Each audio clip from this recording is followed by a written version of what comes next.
For the moment, Liam Coyle, thanks for that. We can cross to the Tallaght Stadium now. The players are out on the pitch with the officials, so we'll return to our commentary team, Gareth McGlynn, and first of all, Eric White. Well, good evening everyone from the Tallaght Stadium, located in the foothills of the Dublin Mountains, and the setting for Derry City's 50th match in Europe. Their first was way back in 1964 against Steaua Bucharest. The club, of course, denied the chance to play the home leg at the Brandywell. Their request to stage the game at Windsor Park in Belfast turned down by UEFA, but this current team hoping to go where no Derry City side has gone before, and that is through 3 rounds in Europe. To do that, they must overturn a 1-0 deficit from last week's first leg in Kazakhstan, only achieved once before in the club's history, and that was against FK Lynn in 1965 when they lost 5-3 away before a 5-1 home victory. Well, the fans, forced to travel further than expected, are in boisterous mood. The Derry team have split from their pre-match huddle, and it really is striking to see so much red and white in the main stand. Tallaght in perfect conditions as we look out from the east stand across the lush green surface. You could almost eat your dinner off it, and to see from one end of the pitch to the other on the far side, full of Derry fans, it really is a sight to behold. We're almost set to go. The referee is walking towards the centre spot with the match ball. Gareth McGlynn, 46 goals in 357 appearances for Derry City. Your final thoughts with kick-off almost upon us? Yeah, it's incredible. When you look across at that stand, you see all the Derry City fans that have given up their time and their finances to come up here and travel. We just hope that the team can put on a display. I think it's going to be a display. I think we're going to see a lot of goals here tonight. I think it's going to be similar to the second leg against Cups. I think both teams are going to go for it. It's pretty evident Derry have got to go and score a goal, and I can see Tobol, as Liam says, I can see them scoring. So it's a matter of, and it doesn't change much if they score, because Derry still have to score too. So I can see goals here tonight, Eric. It must be close to 3,000 Derry fans here inside the South Dublin venue, and it is the home team who are going to get proceedings underway. A referee who is Peter Kralovic from Slovakia. Derry in their red shirts, thin white stripes, black shorts and white socks, going to play from right to left. So in the first half they'll be kicking towards the south stand, and we are underway. Games like these don't come around too often. Tobol in their white shirts, green socks and green shorts, as Cameron McJanet knocks an early ball back to his goalkeeper Brian Maher, who made some pretty big saves in that first leg as well. It's a pleasant evening here, slight breeze, wispy light cloud up ahead, and Derry coming into this game making 5 changes from the side which beat Drogheda 3-0 at the weekend. Ben Doherty, Mark Connolly, Paul McMullen, Will Patchin and Jamie McGonigal all back in the team as Ben Doherty sends that ball towards the edge of the box. McMullen almost trying to get McGonigal through here. It'll still come out towards Will Patchin. Here's Duffy just at the edge of the penalty area. Doherty comes down the left hand side, and his cross in towards the box has been blocked by the fullback Kirioff. And inside the first 60 seconds, Derry City have won a corner kick. Absolutely lovely and positive. I love McMullen getting the ball in that inside right position, and that's what's so good about him. He can sit inside right, or he can go wide. He can go outside, or he can go inside. But again, you've seen that Michael Duffy playing Ben Doherty, and nice positive start from Derry.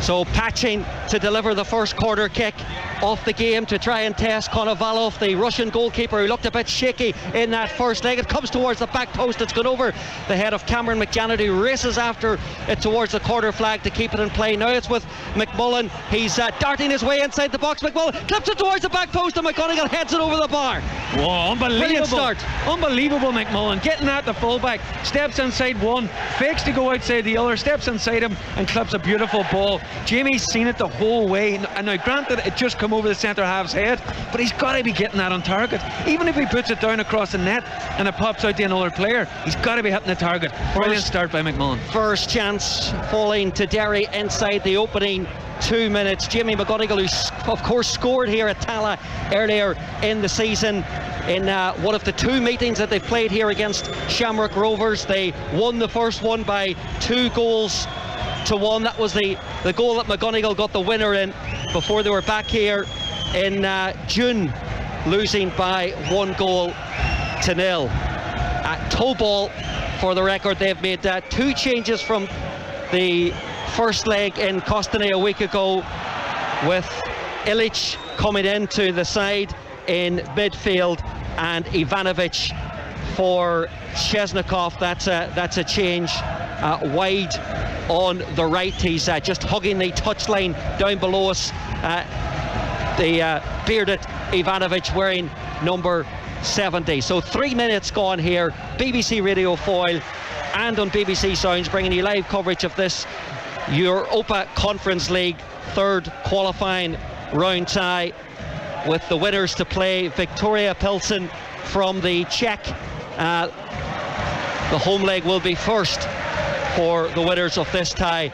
Pilsen 2-0 up against Gazira in the closing stages in Malta, but 6-0 up in aggregate. That tie was all but over after the first leg. Derry have a throw in over on the far side, midway in the Tobol half, but the Kazakhstanis have won it back here again with Muchakov, their skipper. They play it up front to their danger man Deblay, and they've won themselves a free kick. I mean, a positive start initially there from Derry. Gareth, will they chase this game? Will they chase this goal early, do you think? No, Eric, I don't think they should. I think they should just manage the game. I think they should just be cautious. Obviously, as I said, listen, if Tobol were to get a goal, Derry still need 2. But I think looking at it, it's going to be very similar to the first half over there.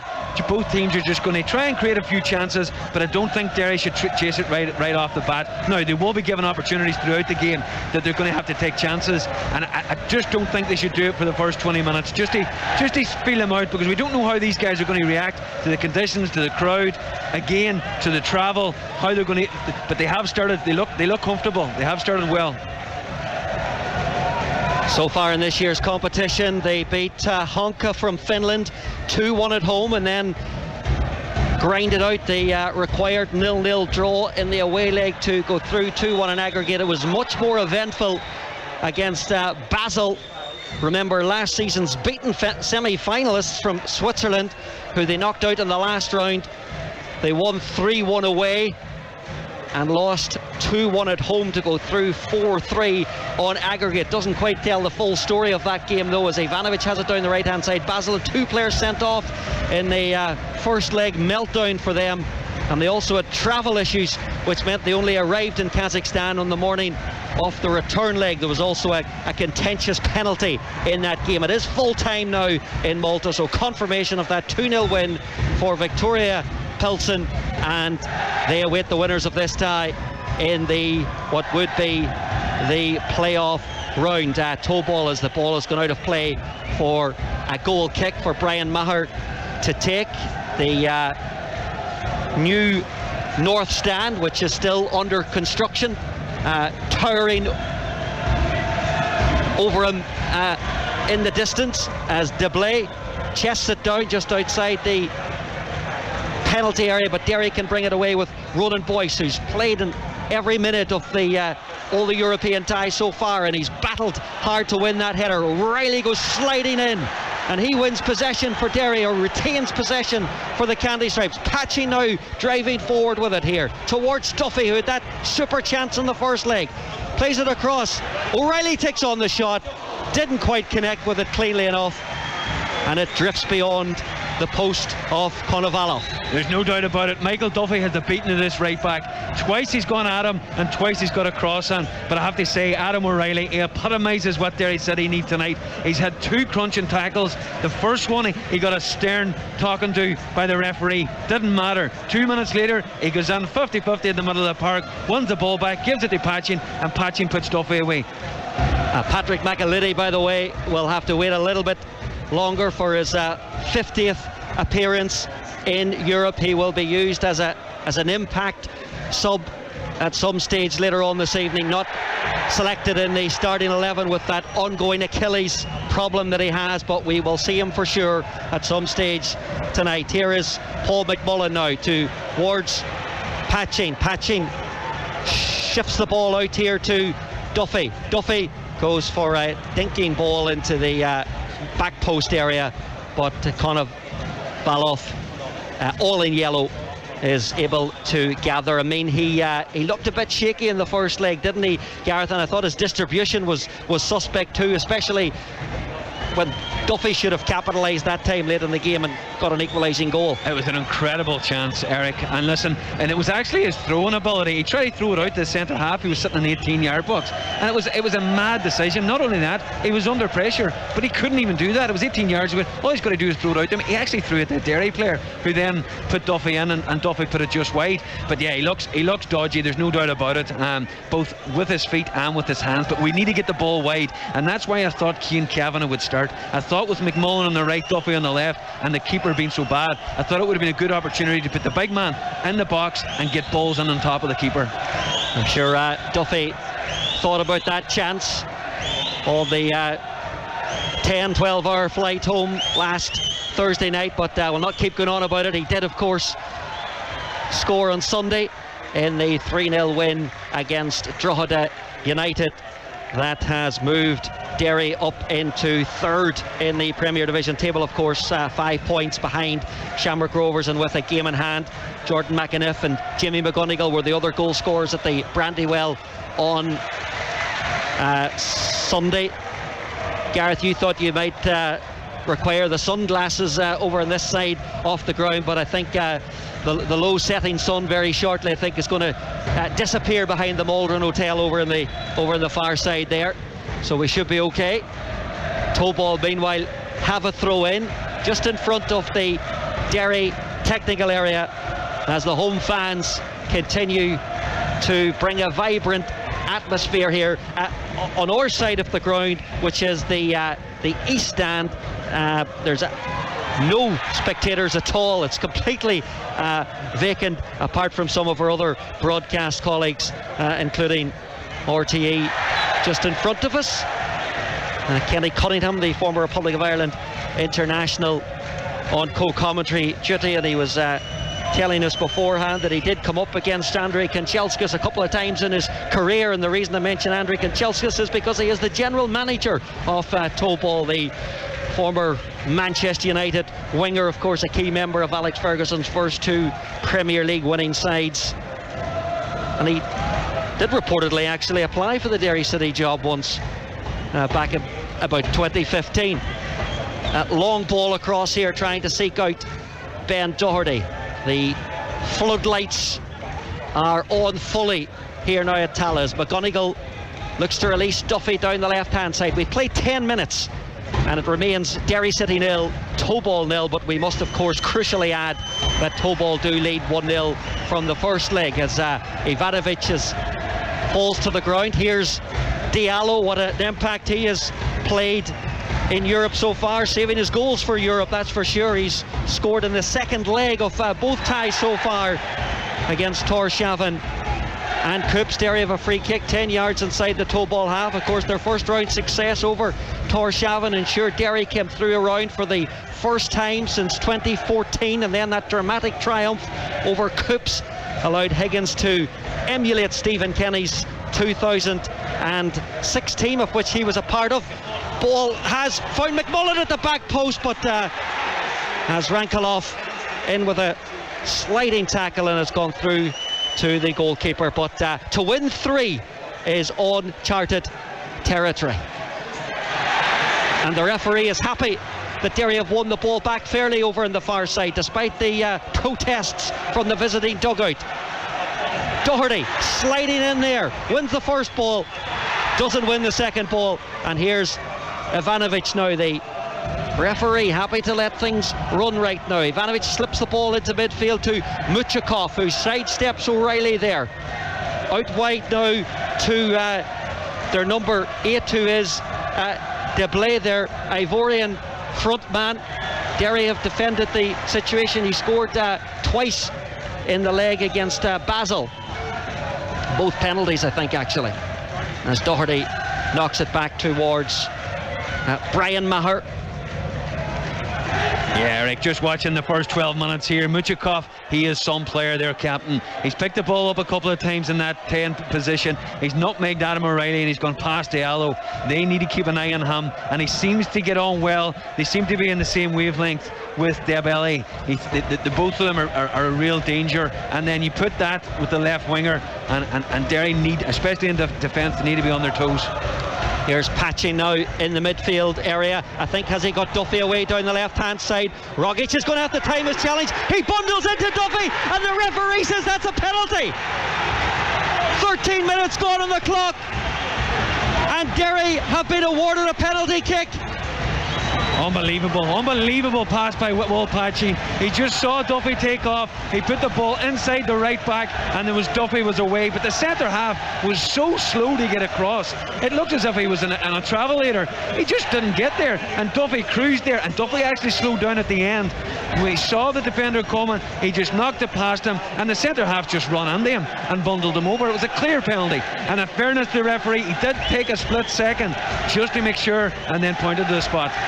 Well, Rogic was the offender, and I think the goalkeeper now is going, well, he's been told by the referee to get back on his line, no shenanigans, and it looks as if it's going to be, yeah, it is Will Patchy who's now going to take the penalty. Jamie McGonigal had the ball in his hand, but here it is, Will Patchy now. His header against Croops in the last round was so crucial in turning around the first leg at the Brandywell, up against Konovalov, into the goal to our left-hand side at the south stand. Big opportunity here for Derry City. Up steps Patching, and he rolls it into the bottom corner, sends the goalkeeper the wrong way, and Derry City hit the front inside the first 15 minutes. They lead by 1-0. Perfect penalty from Patching, and he squares the tie at 1 goal apiece and spins away to celebrate in front of the boisterous City fans. Cool as you like. He did the old Jorginho penalty. He's just stalled, the keeper's gone to his right, and he's just slotted to the keeper's left. Cool as you like. What a start from Derry City. Again, this levels everything up. Liam called it in the studio. Derry City get an early goal. Now it becomes a real cup tie. Now Tobol have got to come out and try and score. Well, he has been spot on with his penalties this season, has Will Patchy. That's his third of the season. Scored against Athlone in the Cup and against Sligo Rovers, and Konovalov wasn't getting anywhere near that one. It's his fifth goal of the season. It's Derry City 1, Tobol 0, 1-1 in aggregate, and we have played 15 minutes of this game. Plenty of goals for the Scottish sides in action tonight as well. Hearts and Rosenborg, that one's one each already. That one's at Tynecastle. Rosenborg at home from the first leg, and Hibs have gone 1-0 up away to Lucerne, so that puts them 3-1 up on aggregate. So what now are the Kazakhstanis made of as they fall behind pretty early on in this away leg for them? They got the lead goal out in their home patch about midway inside the second half. They've given away a free kick. The scorer of that goal in the first leg as Rankalov, and Derry have a free kick, Paul McMullen to take, and City are in a good place right now. Yeah, absolutely. And you know what it reminds me, Eric, and the Coups and the Torshavn was the same. The Coups, when Derry City increase the tempo and go almost a little bit unstructured but high tempo, aggressive, none of these teams can live with them. Now, I understand that you can't do that for 90 minutes. You've got to pick and choose your time, but it's great to know that when Derry City have to score or have to go and get it, that they can do it. They can increase the tempo. So free kick for City into the penalty area. It's going to come out towards Diallo. Diallo back to Ronan Boyce digs it into the 6-yard area, headed away, and it comes out now towards Adam O'Reilly and back towards the goalkeeper Brian Maher. Well, Liam Coyle is sitting in the studio, or regular match analyst, taking this game in. Liam, what about that penalty in the start that Derry have made here to the second leg? Well, it's definitely a penalty, Eric, there's no doubt about it, and Mickey Duffy's been very, very clever. You could just see him as the ball was played in behind. He just held his run because he knew the centre half was coming across. It's a silly challenge, but Mickey's done really well. They bring the foul on, but again, as Gareth said, I think Derry, when Derry up the tempo and get at them and close them down, they look really fragile. They're wobbling a bit, but I think if Derry let them settle on it and pass it about, takes the sting out of the match. But at the minute, Derry are well on top. Thank you, Liam. 18 minutes played here at Tallaght Stadium. Derry 1-0 up. They had to leave the Brandywell for a home leg game back in 2017. You may recall they had to go to the Sligo Showgrounds. That was due to the redevelopment of the Brandywell at the time. It was a non-event against Midtjylland, with the game pretty much out of sight from Derry's from the first leg out in Denmark. But Sam Todd did make his Derry City debut in that game, and he is on the substitutes bench. Here's Deblay now chasing down a Tobol attack, and Mark Connolly has conceded a corner kick, so this will be the first corner of the game for the visitors. Yeah, that's a reminder there. Deblay is quick and behind. I'm surprised that Tobol haven't used that more often tonight. It seems like Derry are dropping deep, but as Liam says, see, when you give these boys time to pick their pass and build it up properly, they are dangerous. You need to get them up the pitch, but then when you do that, Deblay can go in behind. So it's going to be a tough afternoon for McJanet and Connolly. Muchakov takes the corner kick. It's gone towards the back post, and Ivanovic did get on the end of it. Took a bounce, but Brian Maher clutches the ball safely, and then he bowls it out here towards Duffy, who's already had a major impact, a major say in this home leg, having won the penalty for Derry. Deblay, though, trying to come forward here for the visitors, linking up with the Ivanovic, and there is Adam O'Reilly.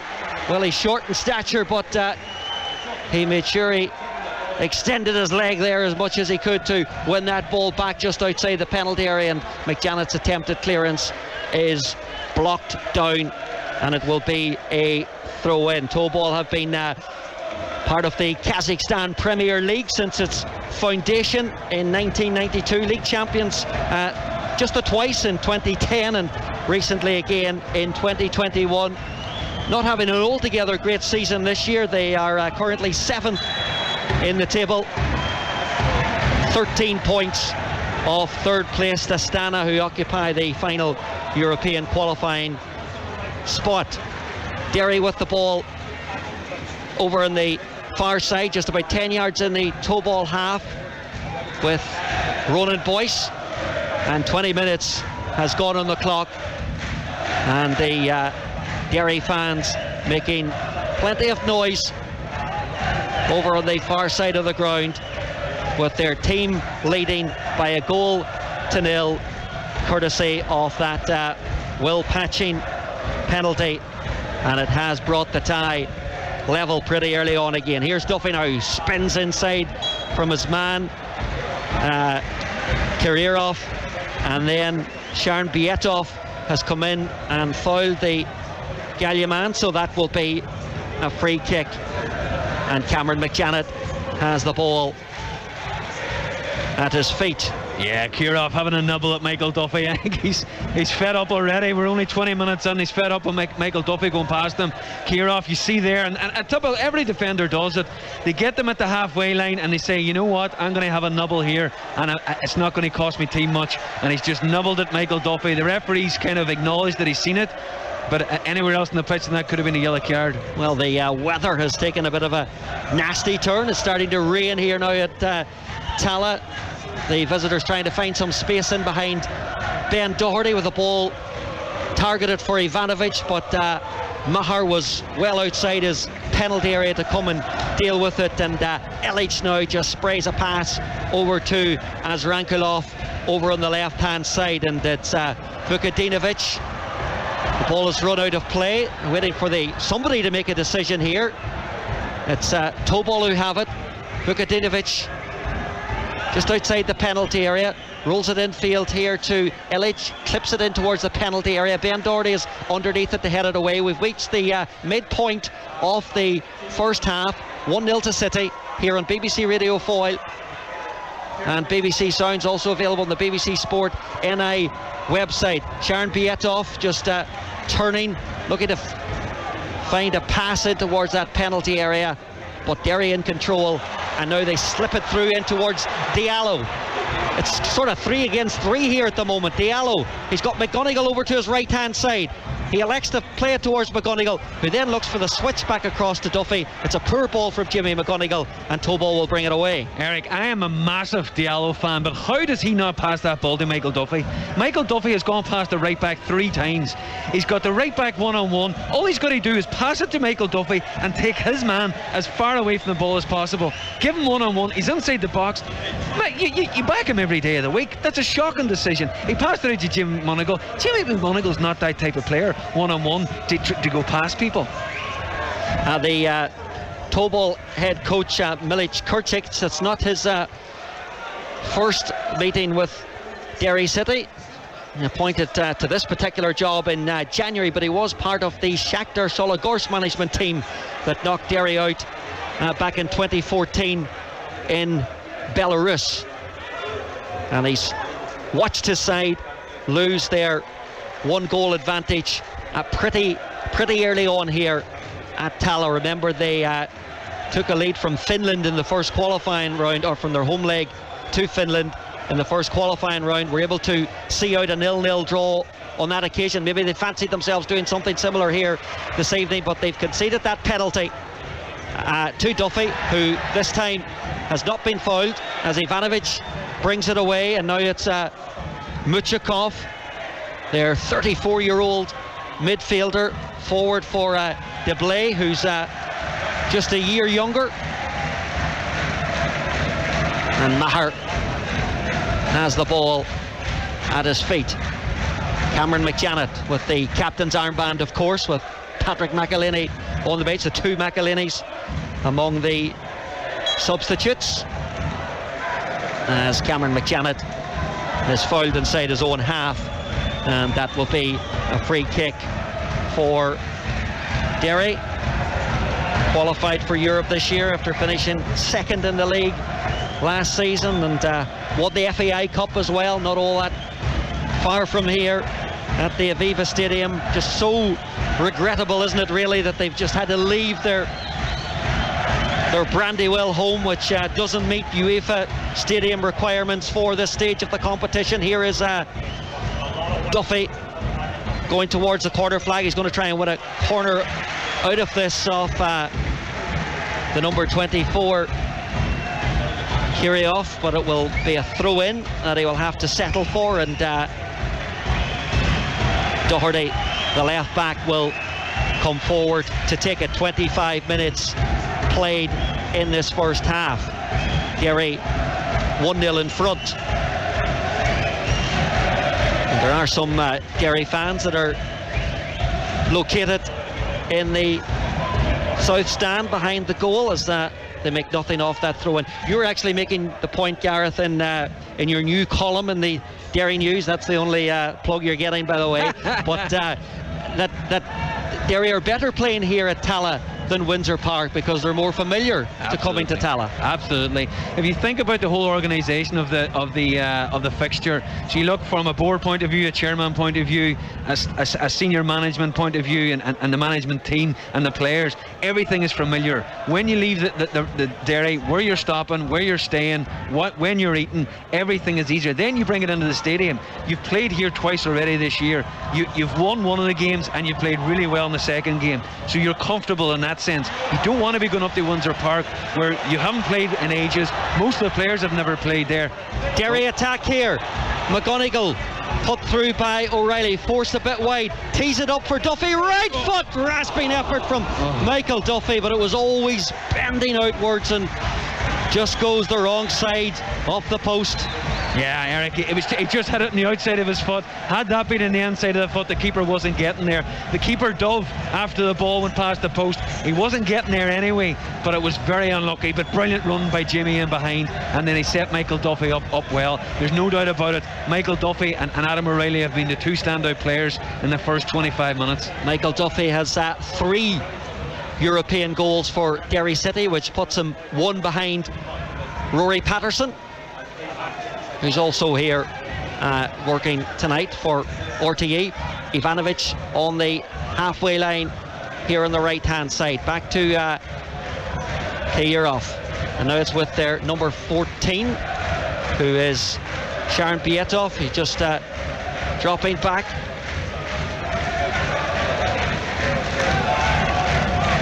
Tobol, last season they exited the competition at this stage, losing to Mostar from Croatia. They were initially in the Champions League in the first qualifying round, where they lost to Ferencvaros. Here's Ivanovic now. He's just got inside the Derry penalty area. He's running at Doherty. Danger here from Ivanovic. Poked it past Brian Maher, but it was Cameron McJanet who stuck out a leg and put it behind for a corner kick. Listen, I said before the match, I thought Chesnikov was a big blow. This boy's just as good. But the big thing is, and Liam and myself touched on it, once they slow the game down, Tobol, they slow it down until they get into the final third, and then they're electric. That literally came from the left winger all the way over to the right hand side. He got Ben Doherty one-on-one, and he went past him very easily. Important block there from McJanet. Deblay was coming in at the back post. Muchakov takes the corner kick. Derry have defended it, and it's come off a Tobol player last, so it will be a throw-in to the home team. We are approaching half an hour gone here. After that defeat to Ferencvaros that I was telling you about last season, they dropped down to the Europa Conference League, where they beat Lincoln Red Imps from Gibraltar before going out then to the side from Croatia. They won the Intertoto Cup in 2007. For those of you who remember that competition, which didn't last too long.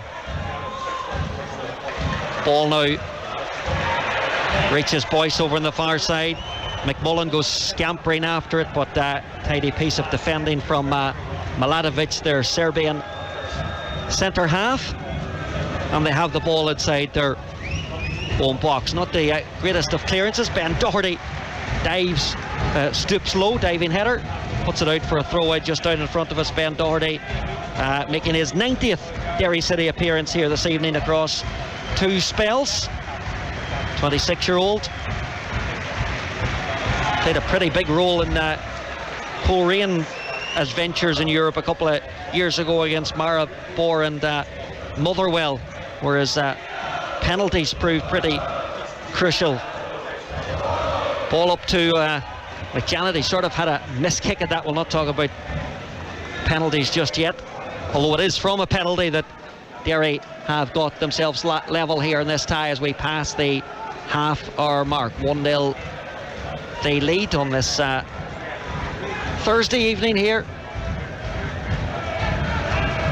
in South Dublin. Brian Maher, the man from Raheny, to Connolly, who says he spent most of the flight out to Kazakhstan playing Mario Kart. Here's ball up to the Tobol centre half. Rogic, another Serbian at the heart of their defence. They're just content to keep hold of possession here now. The Kazakhstanis in their white shirts, green shorts, green socks. Before going back to Konovalov, the 28-year-old in their goal. Derry, of course, with more cup action to come on Sunday when they will host St Patrick's Athletic in the second round of the FAI Cup. The Derry, of course, the holders. So, well, every game right now just seems really important. But here they are trying to reach the playoff round of the Europa Conference League for the first time. They would just be one round away from the group stages. Only 4 League of Ireland teams have reached the group stages in Europe. Shamrock Rovers twice and Dundalk twice. But all of those sides kicked off their campaign in the Champions League. Here's Muchakov now in the Derry half here. Tobol with a good spell of possession, not really doing anything to hurt Derry with it, and then the end result is that it goes out of play, and Ivanovic is just walking a wee bit gingerly as he looks to recover from a bit of a knock that he has picked up. 33 minutes played here, and it's the Derry fans making as much noise as they can over on the far side. The most vociferous section will be at the end of the ground that Derry will be playing into the second half. Here is Tobol now. Tobol, edge of the D, surrounded by plenty of red shirts, but he has got it out to as Rankelov here. It was his left foot that did the damage in the first leg, but this time he opts to clip the ball in towards the penalty area, and there was Duffy back helping out his defenders to head it away for a throw in, level with the 18-yard box over on the far side. And it's back here now to Milatovic. Rogic looking for the searching ball in towards the penalty area. It's been cut out, and now Patching brings it under control. Illich, loose ball from him, goes straight to McMullen, the Scotsman. He's looking to set off over on that side of the pitch, but it's unsuccessful. And now it's here in the near side. Ivanovic showing a close control, linking up with Muchakov. Now Tobol forced out down this right-hand side. He's got McJanet for company, and McJanet has a stab at that ball and knocks it into the empty east stand here. Yeah, no doubt about it. Tobol have been very comfortable in the last 5 or 6 minutes. This is what we don't want. We don't want them to slow the game down. What they're doing, they're slowing the game down. They're dragging Derry left, they're dragging them right, and then in that final third, they're really injecting some good pace into the attacks. But we don't need that. We can't do this for the next hour. We've got to get the ball back, get some possession, and get comfortable and get up the pitch. Well, Derry have got possession back here with Diallo now, who's looking to stride forward with it. The 24-year-old former Manchester City youth, Patching, teammate of his from their Man City days. Cross whipped in towards the box. Here's Duffy. Oh, defender has done well. He's got close to Duffy, and he has alive to the danger on that occasion. Kirillov. And now it's with Ivanovic here on the halfway line. Tobol looking to make a run down the right-hand channel. Ivanovic picks him up. He just about keeps the ball in play. He's going to have a run at McJanet here. McJanet times his challenge to perfection. And then with a pass to the available Patching. Brilliant by McJanet, absolutely outstanding. One-on-one with Tobol. He gets past him there, Derry are in trouble. He just bided his time. He made the tackle at the right time. Brilliant defending. We have 35 minutes played off the first half here. Derry City 1, Tobol 0, and that's 1-1 on aggregate. Remember, away goals do not come into play anymore in these European ties, so Derry don't need to get too concerned about that, but coming back from Kazakhstan without an away goal, and they've got themselves level now again, so Rory Higgins will be very pleased with the position that they're in right now. And here is Ben Doherty. It could get even better. Head towards the box, just goes beyond David's Duffy. Here's Ivanovic now to bring it away down the right hand side, plays it ahead of himself to Sharon Bietov, and Connolly across to tidy up back to his goalkeeper Maher.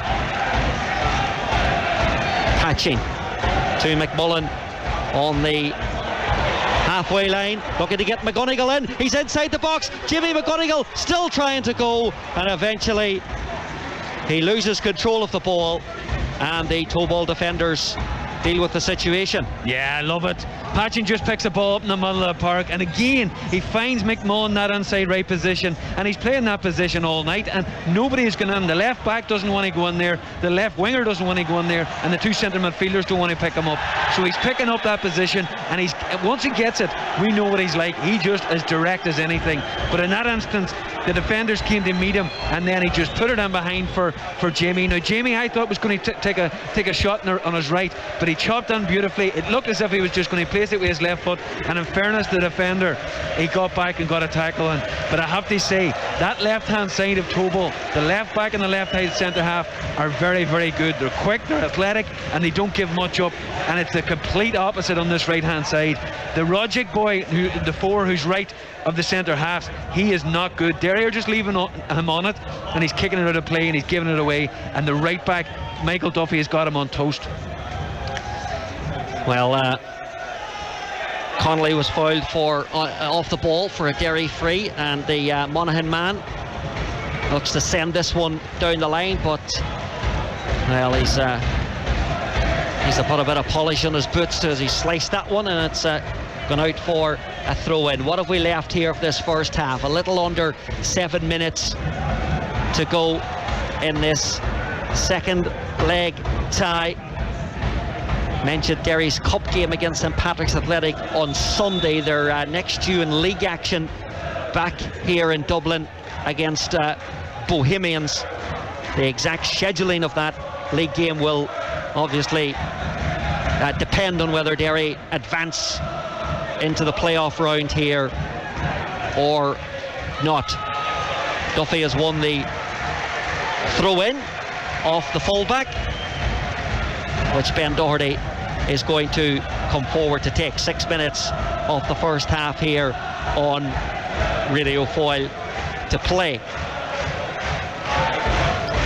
Doherty takes the throw in, Patchin lays it off towards Duffy. Has he been fouled there by Muchakofi? Has indeed.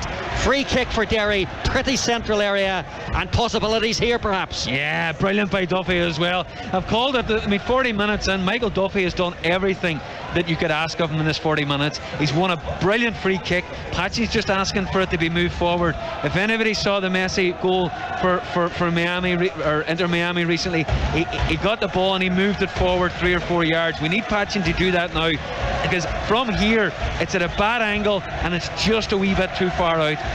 Listen, we've said this before about Will Patchin, and he's proved us wrong. Let's hope he does the same now. 40th minute of the game.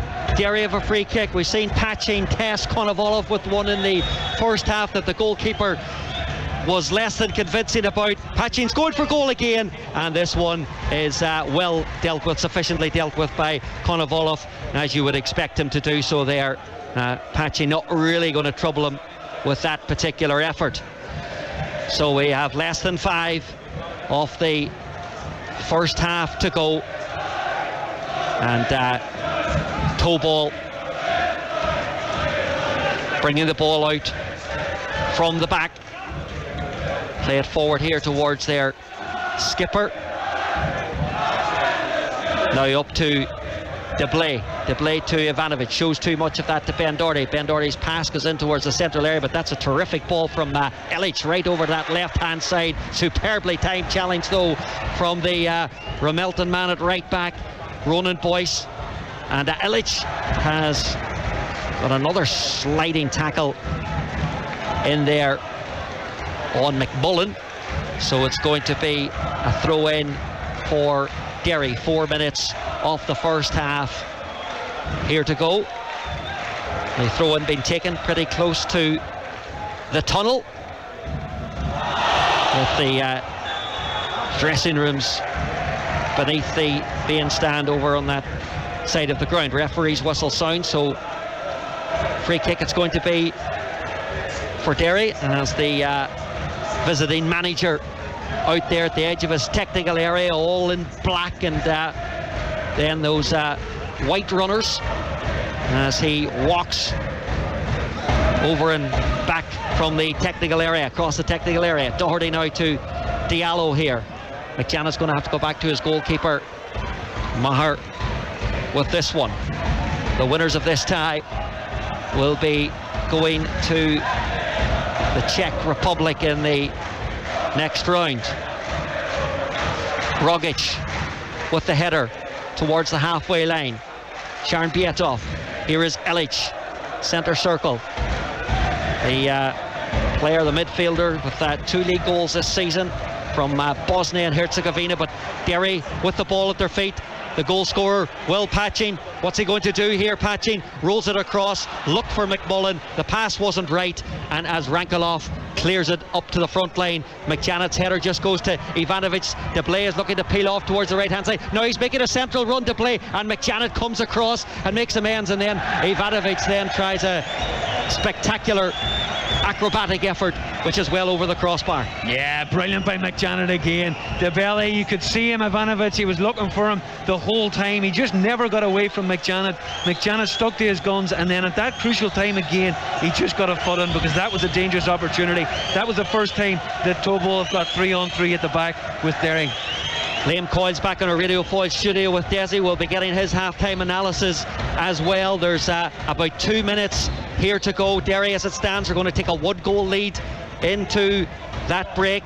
But Duffy and Patching just combining here in their attempts to maybe even increase Derry's lead before the half-time whistle sounds. Adam O'Reilly, the Cork man, actually played in this round of the competition last season with CSKA Sofia. Derry looking for a handball, and they've got a free kick over on that far side.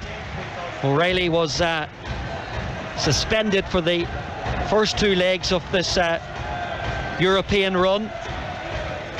They actually played that match at Tala as well. They won the first leg out in Bulgaria by 2-1, and then were beaten at 2-0 here.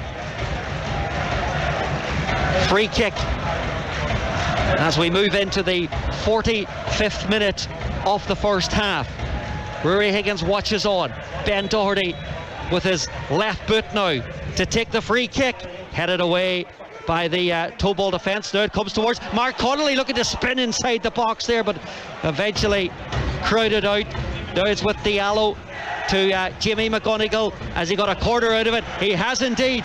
Quarter kick for Derry right in the last few seconds of the first half here. Yeah, brilliant. I honestly thought Mark Connolly was going to turn and had a shot there. Did really well to hold it up, but the defender got a block, and this is a great opportunity just before half-time to put some pressure. And I would like to see all of the Derry City players in and around this goalkeeper, because we know he doesn't like crosses, and we know he's not good at well, they're not really doing that just now, but Patching puts it in. It's deep towards the back post. The ball's headed high up in the air by Duffy, who's a bit frustrated with how that all worked out in the end. And that actually brings us now to the end of the 45 minutes, and we're going to have just the 1 additional minute of added time at the end of the first half of the second leg in this third qualifying round tie, played in front of a huge Derry crowd, it has to be said. A terrific following that have come down from Derry for this tie, which is very much game on as we come to the end of the first half. There still might be time though for one last Derry chance. Here is Patching now. Patching wide to McMullen. McMullen ball in towards the box, comes off a Tobol head, but that ricochets it through into Konovalov, who's hurriedly booted that ball forward, looking to get one of his front men away, but it's gone all the way through towards the goalkeeper, Brian Maher. Referee has a little check of his watch there. Still time to play as Jamie McGonigal looks to chase this ball down. Miladvich puts it out for a throw in, and that is indeed the end of the first half. And just listen to the roar of the Derry fans on the far side as they applaud their team going off at half time. So too does Kenny Cunningham down in front of us. The City leading by a 1-0. Penalty won by Duffy, converted by Patching, and that brings the tie level at 1 apiece. Gareth McGlynn, your thoughts on the opening 45 minutes? Couldn't have went any better for Rory Higgins' team. Perfect first half. They got the goal. They know now where the weakness is down that right hand side, and some very good performances. Don't get me wrong, Tobol, when they get comfortable and they get passing the ball and you give them time on it, they are still extremely dangerous. But Rory Higgins will not be fearing anything in the next 45 minutes, and we just need more of the high tempo, aggressive, almost direct approach that has got Derry City the goal tonight and has got the goals in the previous rounds. It is beautifully poised here at half-time in this second leg. Derry 1-0 in front, and that makes it 1-1 on aggregate. Back to you, Desi. Thanks to Eric and Gareth. We'll be back in good time for the second half. Liam Coyle's alongside me here back in the Radio Foyle studios. Liam, it's game on. The perfect start for Derry. Good first half. Derry have set themselves up really well, made themselves hard to break down, you know, keeping that shape and that low block that they have at the minute. Tobol, you can see that Rory has worked on them trying to play through it, but they're keeping their shape really well. Only once or twice they've been caught there, but apart from that there, you know, Derry, once they got the goal, Tobol come out a bit, Derry started hitting them on the break. All right, neither keeper has had really much to do, but you can see it's just one pass away from getting that goal. We've spoke about it over the last couple of seasons that too often Derry City haven't started games quick enough. They have got their mojo back in recent weeks and recent times, and again tonight they started well. Well, they started well, and again, Paul McMullen has made such a difference to them since he's come in, because he's so direct, likes to get at people, gets you up the pitch, so that means then that other people are going along him. As Gareth said, down that right hand side, you know, Tobol are struggling, you know what I mean? They can't put two passes together. I mean, McMullen, even though he's only put one or two balls in, but he's running, and McGonagall's getting up that side as well too. Once you do that there, you know, they're a decent side, but they're not a great side. So, you know, you've got to believe that if we get after them here early, there's a chance that you'll unsettle them, you make chances. You see Duffy on one side and McMullen the other, going at people, turning them, and then that brings your midfield up along me. In recent times when Derry are playing, it's been pass in the middle. Loose teams, they settle down, get in there, and Derry can't break them down. Now at the minute, they have two wingers who are really getting at their fullbacks. You mentioned McMullen there, and when Eric and Gareth were commentating during the first half, we spoke on sort of a comparison with Paul Kinnaird from 25 or 30 years ago. But they have similarities in the fact that when they beat a man, they don't want to beat him again. They get the ball in the dangerous areas. It's not thumped across the penalty area. It's just put into a dangerous area. And if Derry can get in the end of one of them, another one of them, then it could be the difference between going through and not going through. Well, it could be, yeah. But the thing about Mimo, what it gives you as a centre forward, instead of making 2 or 3 runs, you're only making 1. You know, if you see him getting past the fullback, you're saying to yourself, right, well, I can get in here. Whereas before, it was like, you know, no harm to Ryan Graydon. Like, you know, Ryan Graydon was a hard-working right-sided midfielder. His quality wasn't there. So if you're playing up front, you didn't know what you were going to get. With McMullen, you know what you're getting. If he goes past the fullback, he's putting the ball in the box. So you make a run. That means the end of it, he misses it. Duffy's coming in the back, and you're one of your midfielders who could fall to them. Whereas before, Derry were getting into positions and then it was coming back out. If you were a centre forward, you were making 1 run, coming out, making 2 runs because it's not going in. Now all of a sudden you're only making 1 run, and it's unsettling at the back four, and it's been happening the last 4 or 5 weeks. And I have to say, McMullen looks a lot fitter, and you're right. Paul Kinnaird was exactly the same when he was playing with us. You know, it was simple football, bit the fullback and get it in the box. The penalty, it was a penalty.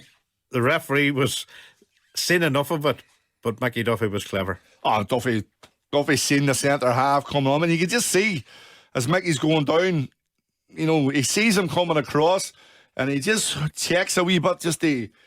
We're just watching it here. He just checks. Look, he just holds there a bit. Look, then he goes. As soon as he sees that the full or the centre half coming, you just see, look, Mickey just holds it there, and then he just goes, and that touch, he gets there first, and it's the arm from behind the nets. It looks a bit soft. But you can see the arm has made enough contact with him for the referee to give it. And Patching Coolness personified, took it well. And to be fair to Patching, we have been critical of Patching at stages this season, and there have been people that have said to me we've been a wee bit unfair on him. I don't think we have, but he's rediscovered his mojo in the last couple of weeks, and we're beginning to see the Will Patching that was there last season. Well, we all know he's got ability, Desi, there's no doubt about it. And when he plays well and he sees a pass, when he sees it quicker, it's when he slows it down too much. That's when. And I think the problem is at times maybe Rory didn't know what the best three in there was. At times they suit him. You know, either Patrick, Patching, O'Reilly, you know, it's Diallo. He's got two holding midfielders on there night, so he doesn't have to do that work. If you get Patrick on there, then you're asking him to do a bit more, and it's not his game. Now, he looks a bit fitter than he did at the start of the season. He obviously had carrying a couple of injuries, but when he's playing well and he's linking up with Duffy, you know, there's no better player in this country. Rory, to be fair to Rory, tactically, he was offensive. They didn't play well in the Faroe Islands, but they got the result that they needed. He was very offensive in Finland. They had a go. He knew he could have a go. He knew there were weaknesses. And to be fair to him, he's come out here with offensive tactics as well. So he deserves a wee bit of credit. But when Derry are on the front foot, Derry are the better of these two sides. Oh, 100%. Like, you know, Tobol have created very little. You know, you can see what they're trying to do. They're trying to get it under the middle and play with triangles and try and bring the two Derry midfielders out so they can play them defeating and make it runners off them. But Derry have kept their shape really well. You know, and even last week, you know, I didn't think Tobol were that impressive last week. I thought they had a couple of technically good players. Now, that's not to say that this match is over, but I think if there's anybody going to go and score another goal, it's going to be Derry, because Tobol have created, apart from that one chance where the winger's going past Ben Doherty and try to put it in the box, apart from that they've created nothing. Derry have put an awful lot of energy into the first half. Do they need a second goal? Is that we said at the start of the game maybe that the first goal was crucial? Is the second goal more crucial now? Well, it is now, because it's the game now. It's a 50-50 game now. While Derry are on top, they need to get the second goal, because I think if they get a second goal, they'll get a third goal, because it'll bring Tobol out even more. And you can, I mean, you talked about it, defensively, they're not, you know, their two centre halves are decent, their fullbacks are decent, but their midfielders just want to go forward. They're leaving gaps in there, and I think Derry will exploit that. So if Derry can get that second goal, I think they'll go and score a third. The only time that Derry, in any way, and they didn't really leave themselves open at any stage, but there was a period of 5 minutes, maybe about 35 minutes into the first half, when Derry allowed Tobol to dictate the pace of play, and that's when Tobol actually looked a half-decent side, because Derry took their foot off the pedal. Now, it's difficult to keep your foot on the pedal for 90 minutes, and it's difficult to dominate any game for 90 minutes, but Derry need to be wary that they don't allow this crowd to gain in confidence and play at their pace. Well, Derry don't want to be playing on the Isler box. You know, Derry don't want to be pushed back and letting them and as I spoke to you, and this is one thing I disagree with Gareth at the start. I felt Derry should have got after them from the very start, unsettled them, get after them. I don't think they're as good as you know, our teams that are on this tournament. So I think, you know, get after them, really put it up to them, make sure they know that they're on a fight. But the minute you let them settle and you sit back and you let them dictate play, then you're under pressure straight away. Because the first thing, as we spoke about this before, the first thing that you do, right, hold what we have, and then you're only playing on the break, and then you haven't got the ball for 75% of the time. So I think if Derry can just get that energy up now, get on now at half time, get their break, sit down and come out fresh again. But he's got a bench here to choose from now that he can freshen it up. You know, that's the beauty about Derry City at the minute. They can change it now. If they see somebody getting a bit fatigued and struggling in the second half, make a couple of changes and just boost the team again, just boost their energy levels. So you think Derry have to come out in the front foot and get at it again, because they can unsettle? I think this and something else, like we mentioned it before the game when we were off air and we were chatting. You didn't think this.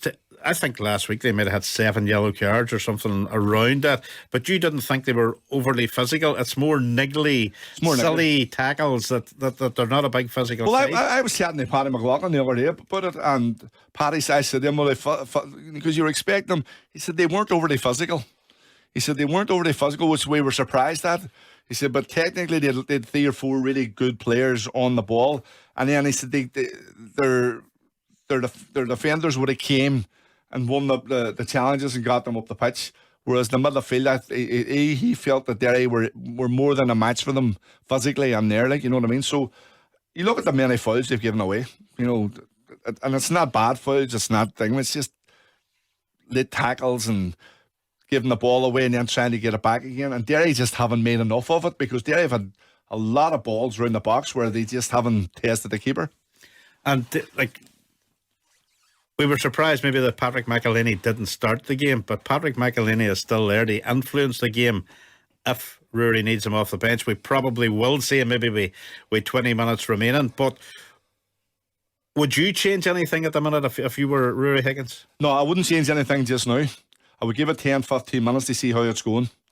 And I think now at the minute that the team are set up, they do what they're supposed to do.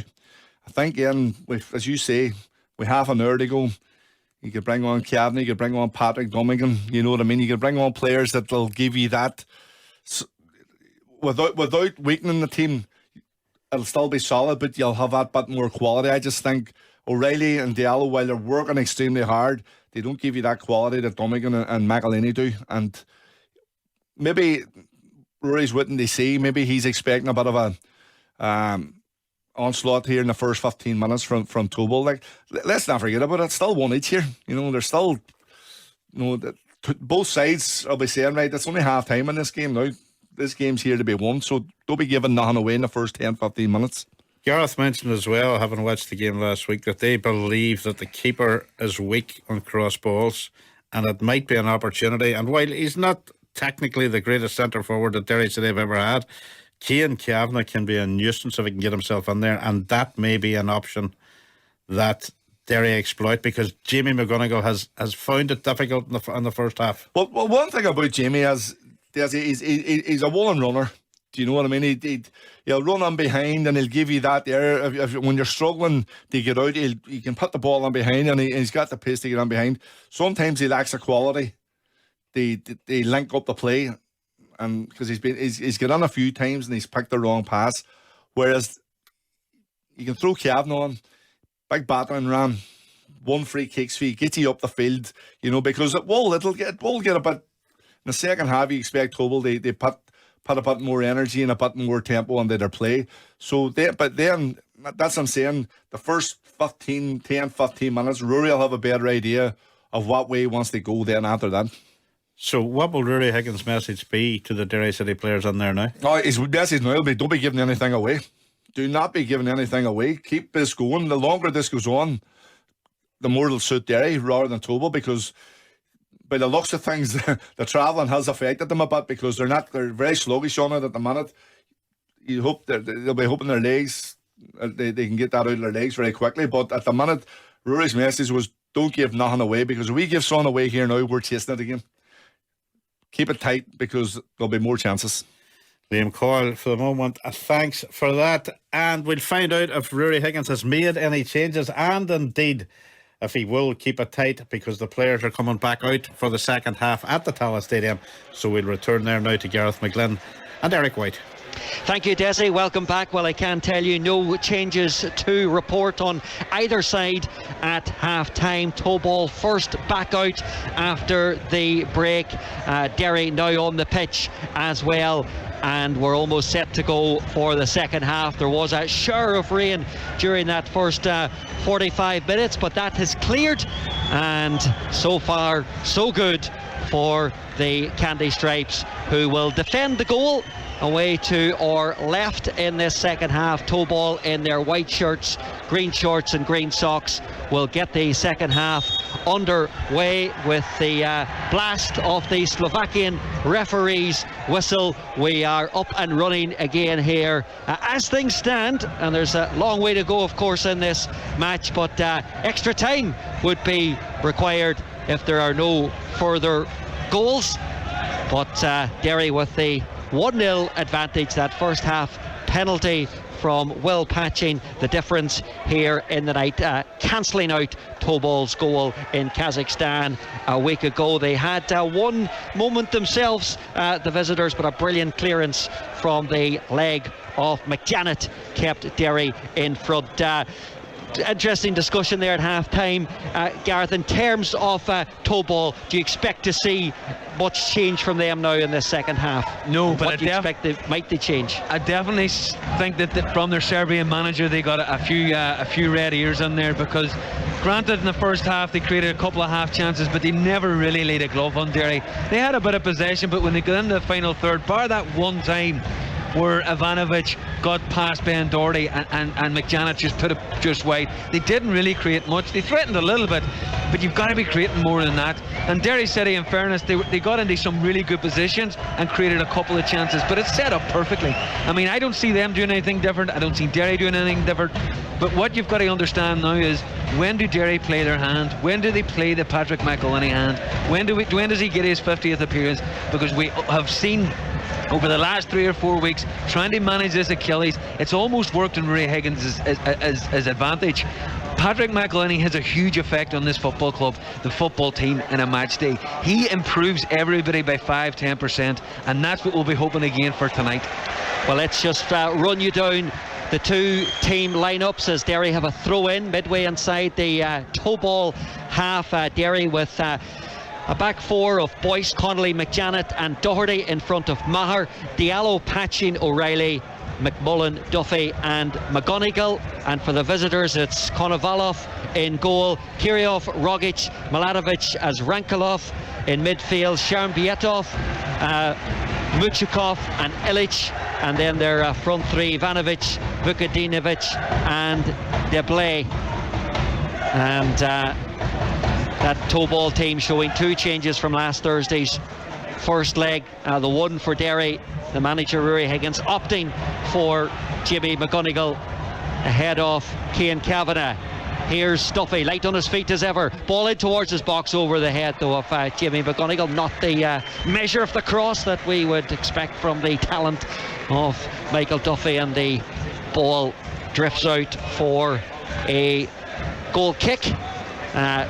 Konovalov, all in yellow. Derry attacking the new North Stand. We're not quite sure when it's going to be ready. We were first here in March, Gareth, for the first league meeting of the season between Derry City and Shamrock Rovers. When we come back in June, we're expecting to see some progress. Still look the same, and here we are now a couple of months on, and either the money has dried up here around South Dublin or what, I don't know, but we're still waiting for the seats to be added anyway. But it will be an impressive job when it's done, that's for sure. I tell you what's happened, Derek.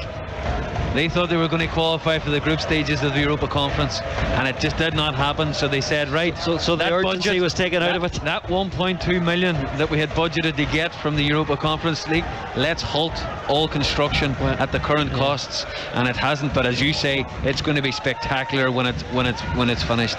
Well, it is, of course, owned by the South Dublin Council. Here is Tobol coming forward. Muchikov, shot is blocked. That's sourced by O'Reilly, and now Derry can break on it here. It's with McMullen. McMullen, he's got Duffy out to his left. Here is Duffy, takes on the shot, takes a deflection, ricochets about. Duffy with the follow-up, and that's gone wide. Brilliant by McMullen again. I don't understand how Tobol are not marking him when he goes into that inside right position. Same thing again. It was just a simple pass. It was actually a block by Adam O'Reilly. It dropped to McMullen. McMullen has ran from the edge of his own box to the edge of Tobol's box, and it's funny, he picked the right pass. So Jamie had pulled to the right, and Duffy had gone left, and McMullen took his time. Kind of gauged where was the best pass, give it to Duffy, and Duffy shifted it beautifully and had a great shot. And I tell you, if that hadn't been blocked, I would have loved to have seen it trying to hit the keeper, because it was going at good pace. Here is Vukadinovic now, who's over here on our near side. We'll get a better look at him. The Serbian scored 2 goals against Honka in that first qualifying round tie. Sweeping pass here to Azrankulov. looking to get forward. Here is Vukadinovic now. His pass to Ilic, ambitious shot. It did take a nick off Adam O'Reilly. Brian Maher just having to watch that ball come all the way through to him. He's conceded 5 goals in their 5 European ties before tonight. Just 24 overall for the season. Made a really big save in that home leg against Coops when Derry were trailing 1-0 to the Finnish side, and he was called into action on a couple of occasions as well. Out in Kazakhstan, that chance that Chesnikov went through 1-on-1 looked a certainty as if he was going to score, but Maher prevented him from doing so. And such fine margins could be so important come the end of tonight. Conley's attempted ball forward ricochets off Deblay, who's on a yellow card from the first half. Is Deblay for his protests for the awarding of that Derry penalty. Ivanovic over on the far side, just in front of the Derry technical area. Tala here, home to the Candy Stripes. They'll be hoping for more than just the one night. Their wish, their ambition will be to be back here again next Thursday night and host the Czech outfit. Do you think Dublin City Council will finish the stand for us? I would say that's probably unlikely, Gareth, but if you've got some influence there, you can check it out. Here is Deblay. Has he been? No, he hasn't been fouled, just outside the box. Referee tells him to get up, get on with it, and Deblay is having a real confrontation there with Cameron McJanet. Yeah, the referee was in a good position, but the linesman was in an even better position. He's got to make that decision. Duffy, ball towards the box, gone over. McGonigal just looked for a second if it was going to drop kindly for him on his head, but as Rankelov is forced to tuck that behind for a corner kick. 7.5 minutes gone here at the start of this second half.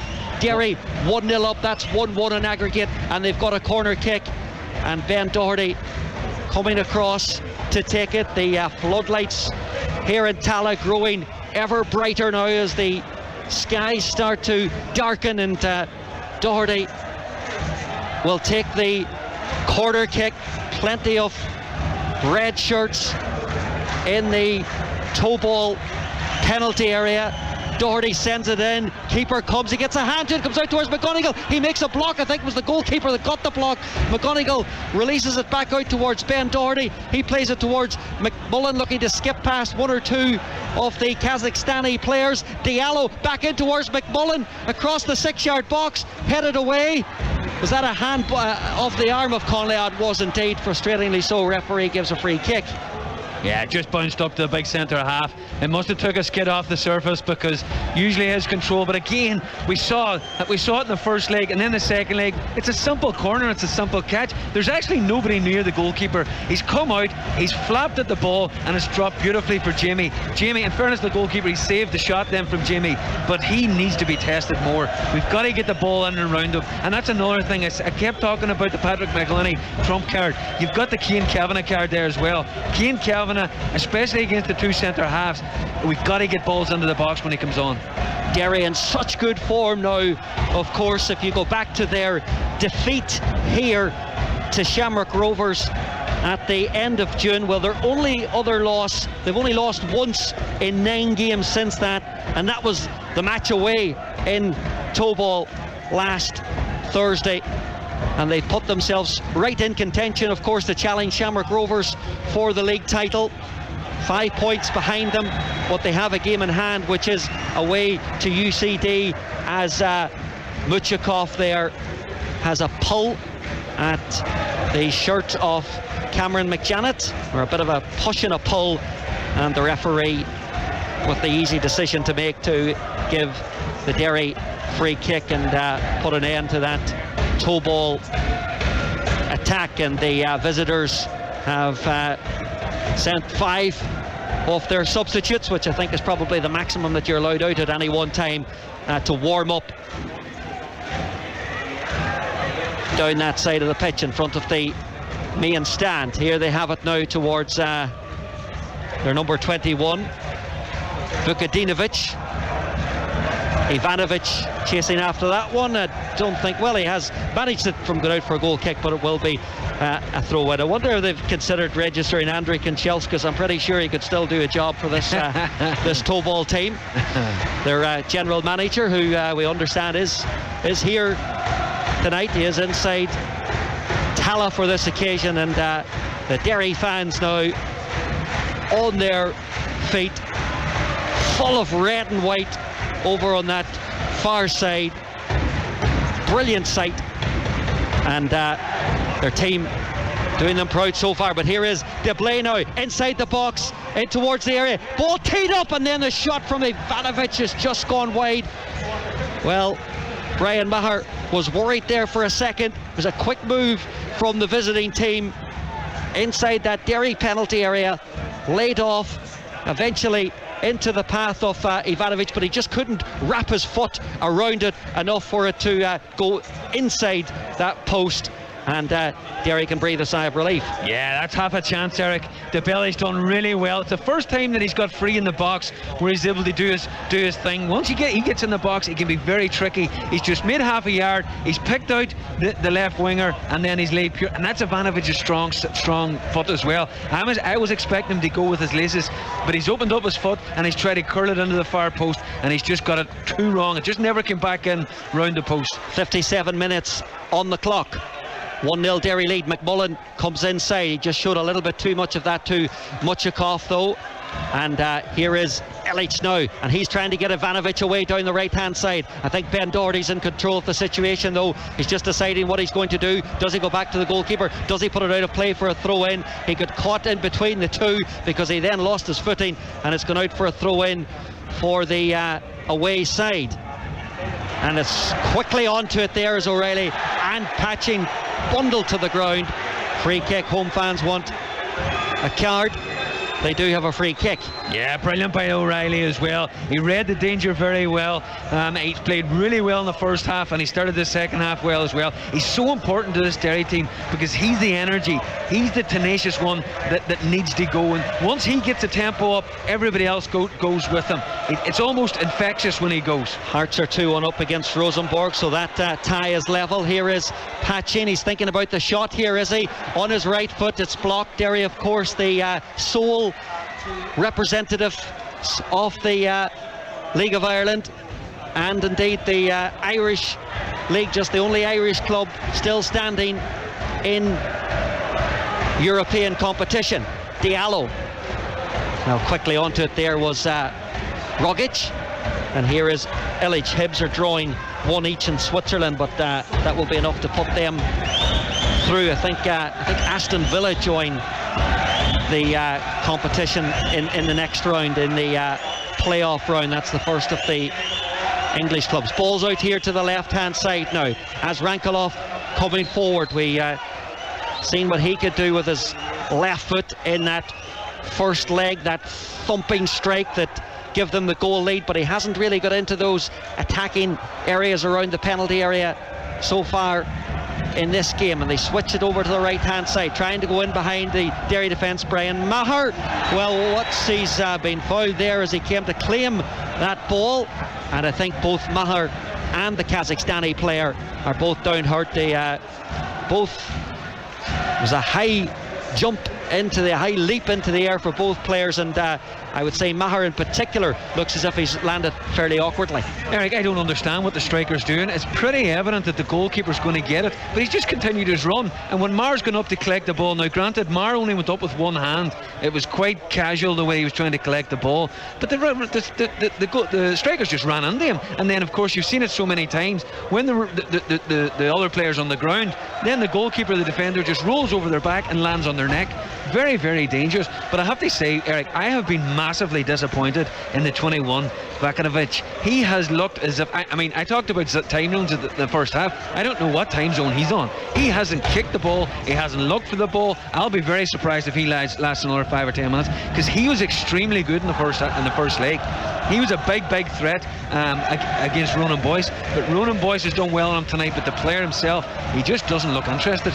Well, right now Derry are having to wait on their goalkeeper Brian Maher here, who's receiving some treatment down in that Derry penalty area. Remember, the number 2 goalkeeper with the club is Tig Ryan, brought in at the start of this season. He's just featured the once for City. That was in their quite recently, in fact, in their FAI Cup opening round game against Athlone Town, which they won by 3-0. It came in between the European games, and I'm not sure, looking across to the dugout, whether there's any concern or any need. Well, he is warming up, is Tig Ryan, as you would expect. The Limerick man, Brian Maher, sitting up now partially, and Derry certainly won't want to lose their former Republic of Ireland under-21 goalkeeper. I tell you what, Eric, there's 2 or 3 players in this Derry City team that you do not want to see going down injured, and he is close to the top of the list. His performances over the last month have been incredible. He's holding that shoulder. I don't like the look of this. He does seem to be in a bit of pain with it. So Derry have a decision to make here, and I think are they preparing to make a change anyway over there with an outfield player? Well, Maher is going to continue for now anyway, by the looks of things. Perhaps he'll be able to shake it off, but we have passed what, we're 62 minutes now. So Maher to continue on, but Derry ready to make at least one change very shortly. Referee says that's a foul on Rogic, so a free kick, and this Derry's double substitution coming very shortly now, and Patrick McElhinney is certainly one of the players who is about to come on for what will be his 50th appearance in European competition. The majority, of course, with the Dundalk teams, the successful Dundalk teams under Stephen Kenny, that went to the group stages of Europe twice, back in 2016 and again in 2020. And Cian Kavanagh is the other player who is going to come on as well. So at this point in the game, 63 minutes played just right now, one of the Derry players, Patching, is also receiving treatment. Well, it's been a troublesome couple of minutes for Derry, and I think that's going to be the end of Patching's evening. It's given Brian Maher a bit of time for his recovery anyway, if nothing else. So off goes Patching, on comes Patrick McElhinney, and Jimmy McGonigal is coming off to be replaced by Cian Kavanagh. Gareth. Yeah, absolutely. What an occasion for Patrick McElhinney. He's turned out to be an unbelievable role model around Derry, and what an achievement. 50th appearance in Europe. It's incredible. He should be mightily proud. His family should be proud. His friends should be proud. But I tell you what, he'll shrug it off now. He's got a big job to do here, and you know what's more important? He's gone into that position that I love to see him in. He's gone into the 10 position. He's kind of been playing an 8 and a 6, but now he's gone into the 10, and I think he is most effective in that position. He can score goals, he can set up goals, he's got the composure, and he's now this season especially, he's got a serious work rate. Well, in the all-time list of European appearances for League of Ireland players, McElhinney hitting the 50 mark, as former Dundalk teammates Gary Rogers on 54, Sean Gannon on 55, and Ronan Finn on 63. Tobol looking to take a quick throw in here. So 65 minutes played on the clock. Patrick McElhinney, Derry's midfield, their talisman, is on the pitch here at Tallaght Stadium, and so too is Cian Kavanagh. And let's not underestimate the contribution that he has made in this European run as well for the Candy Stripes. 2 goals in the second qualifying round in both legs against Coops, the winner at the Brandywell, of course, and then he scored the opener out in Finland. So half of the 4 goals that he has netted this season for Derry coming in that round of the competition. Could he be the player to write his name into the headlines? 25 minutes off the 90 still to play here, and Tobol lose possession of the ball in midfield. Here is Duffy now. Ben Doherty across to Mark Connolly.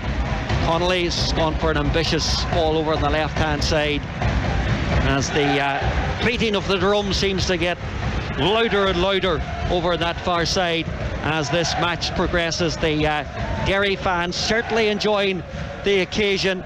Full credit to them. Thursday night, making the trip here to Tallaght. You think that there's enough of trips to Dublin during the League of Ireland season, but as somebody said before the game, it's a good problem to have. Here is Mark Connolly. Connolly to O'Reilly now. O'Reilly will surely see the run of Ronan Boyce down here on the right hand side. He goes for the shorter pass towards McMullen, and the Scotsman, the former Dundee man, not able to keep hold of the ball. Neither side really yet creating any meaningful chances in this second half. There was that curling effort from Ivanovic that went wide of the Derry target, and Duffy now, crunching challenge over there in front of the Derry dugout. That's clearly not happy about it, but referee allowing play to continue on. It's back now with the Derry goalkeeper Brian Maher. Well, we'll see if that shoulder injury that he had in the first half, whether that's going to have any consequences for him. At the moment he's playing the ball with his feet. We're exactly at the midpoint of the second half here in this second leg. Liam Coyle is back in studio for us. We heard from him at half time, and if I could bring you in again, Liam, at this 3/4 point of this second leg tie, what's your reading of this fixture right now? Where is the balance of power lie, do you think? No, we just don't have him there right now at the moment. We'll come back to that. Here is Ronan Boyce. Boyce looking to get McMullen away, and that's going to be a throw-in. Throw-in for Derry City to take. Ronan Boyce 10 yards from the corner flag with this throw-in for City into the penalty area. O'Reilly seemed to be pushed off the ball there. Here's Azrankalov, loops up into the air, drops at the feet of Mark Connolly. Connolly to O'Reilly, nice turn from O'Reilly, clips it towards the back post, just goes over Duffy, but it will be picked up by Ben Doherty. Derry putting on a bit of pressure here. Ellich clears it outside the box area, and Patrick McAleny trying to find Diallo with a pass there, didn't quite manage to do so. And it's Sharon Bietov looking to get Deblay away here. He gets it infield towards Ivanovic. Here is Ivanovic, and there is Adam O'Reilly, who has not won the ball fairly in the eyes of the referee, and he's got a yellow card. Free kick for Tobol outside the Derry penalty area. Danger here. Ivanovic just come in. He just knew he was coming, very similar to the Duffy penalty in the first half. He just drew him in and he just nicked the ball away from him. It's definitely a free kick, and it's in a dangerous position. Very like Patchin's free kick in the first half, only this time it's in the other side, but it's a little bit more central, which will suit the attacker or the free kick taker. I have to say, Kurioff made an unbelievable clearance there, and from the cross from O'Reilly, it was a brilliant header at the back stick. Listen, Duffy's given him a wild night on that left hand side, or as him as a right back, but he did really well there for his team. 70 minutes played on the clock. The Kazakhstanis have got a free kick as the rain blows in off the Dublin Mountains, and it's a little bit further out than I initially thought, but it's Ivanovic who's going to take it. It's at least 25 yards out from that goal of Brian Maher. Also there as well is Muchakov. Rogic as well is having a look at it. Yeah, there's no doubt about it. It's suiting Ivanovic's left foot from here. It's perfect for that. If he gets it on target, we'll soon find out what Brian Maher's shoulder's like. And we'll also find out what Ivanovic can do from a set piece from this range here on BBC Radio Foyle. 20 minutes of normal time in this second leg to go. Referee waiting to blow the whistle for the free kick to be taken. He's done it now. Ivanovic takes it, and that won't test Brian Maher. Huge roar goes up from the Derry fans as that one sails harmlessly over the crossbar. Yeah, he was just looking to get too much power on it. As you say, Eric, the free kick was probably about a yard and a half forward. I don't know why the referee brought it back, but that yard and a half meant that Ivanovic was really going to have to get a lot of power and a lot of whoop on it, and to get both in it is really, really difficult, and get that recipe right, but it was nowhere near where he wanted to be. Hibs are now 2-1 down in their tie. I think they've still got a goal advantage in that one, but it's just made life a little bit less comfortable for the Edinburgh side. Now it's with Ivanovic. Ivanovic runs into a cluster of Derry players. He was never going to find a way through that, and then Duffy's being chopped down over the far side. The referee's surely going to have to think about a card here for Kirillov, who does go in to the notebook. I don't think the referee had any chance, A, because of the foul, and B, because of the reaction on the Derry bench there. Eric, Kirillov did the same thing in the first half, and I said he was very lucky to get it, not to get a yellow card, but he's hit him hard there, and that's just the simple one that defenders love to do. They love to get their attackers out into the halfway mark, really put in a hard challenge and say, you know what, you've taken a hand out of me for 45 minutes, you're not going to do it for another 45 minutes. Free kick is taken. They switch the play over here to Connolly. O'Reilly, first time ball forward. This could drop awkwardly for the centre half. Kavanagh's got there first. McMullen saved by the foot of the Kazakhstani goalkeeper Konovalov, who keeps his team in the tie. Well, Paul McMullen looking for his first Derry goal. He must have thought that was going to be the moment. The chance still not gone here, but Illich is there to block the ball in towards the penalty area. Best chance of this second half, that's for sure. The danger still alive for Derry, but DeBlay is back now to pick it up for Tobol, and he has given it straight away towards McMullen. McMullen, what will he do this time? He takes on the shot and he's driven it straight at Konovalov. Wow, what a couple of chances. Yeah, McMullen. But before that, Patrick McElhinney's done unbelievably. It's just bounced. He's got in front of Rogic, took it down his chest, and he's put a perfect pass in behind for McMullen. But there's still loads to do. McMullen takes a great touch with his left foot, sets himself up, and then tries to pass it through. And to be honest with you, the ball towards the back post. It's headed downwards by Vukadinovic into Maher's arms. And in fairness to the Tobol goalkeeper, you can say it was a great save. He knew nothing about it. It's just hit his foot. We'll see it here now in front of us again. Great touch by Patrick McElhinney. And to be honest with you, McMullen's done everything right. He's got a small touch and then he's got it on target. But it's just exactly where the Tobol goalkeeper's foot is. He's 12 yards from goal, Gareth. Yeah, no, I would have to say, if he had the chance, obviously he would go a little bit wider, but it's just unfortunate he had his foot. Tobol coming forward now with Vukadinovic. It sort of feels as if we're entering a critical phase in this tie.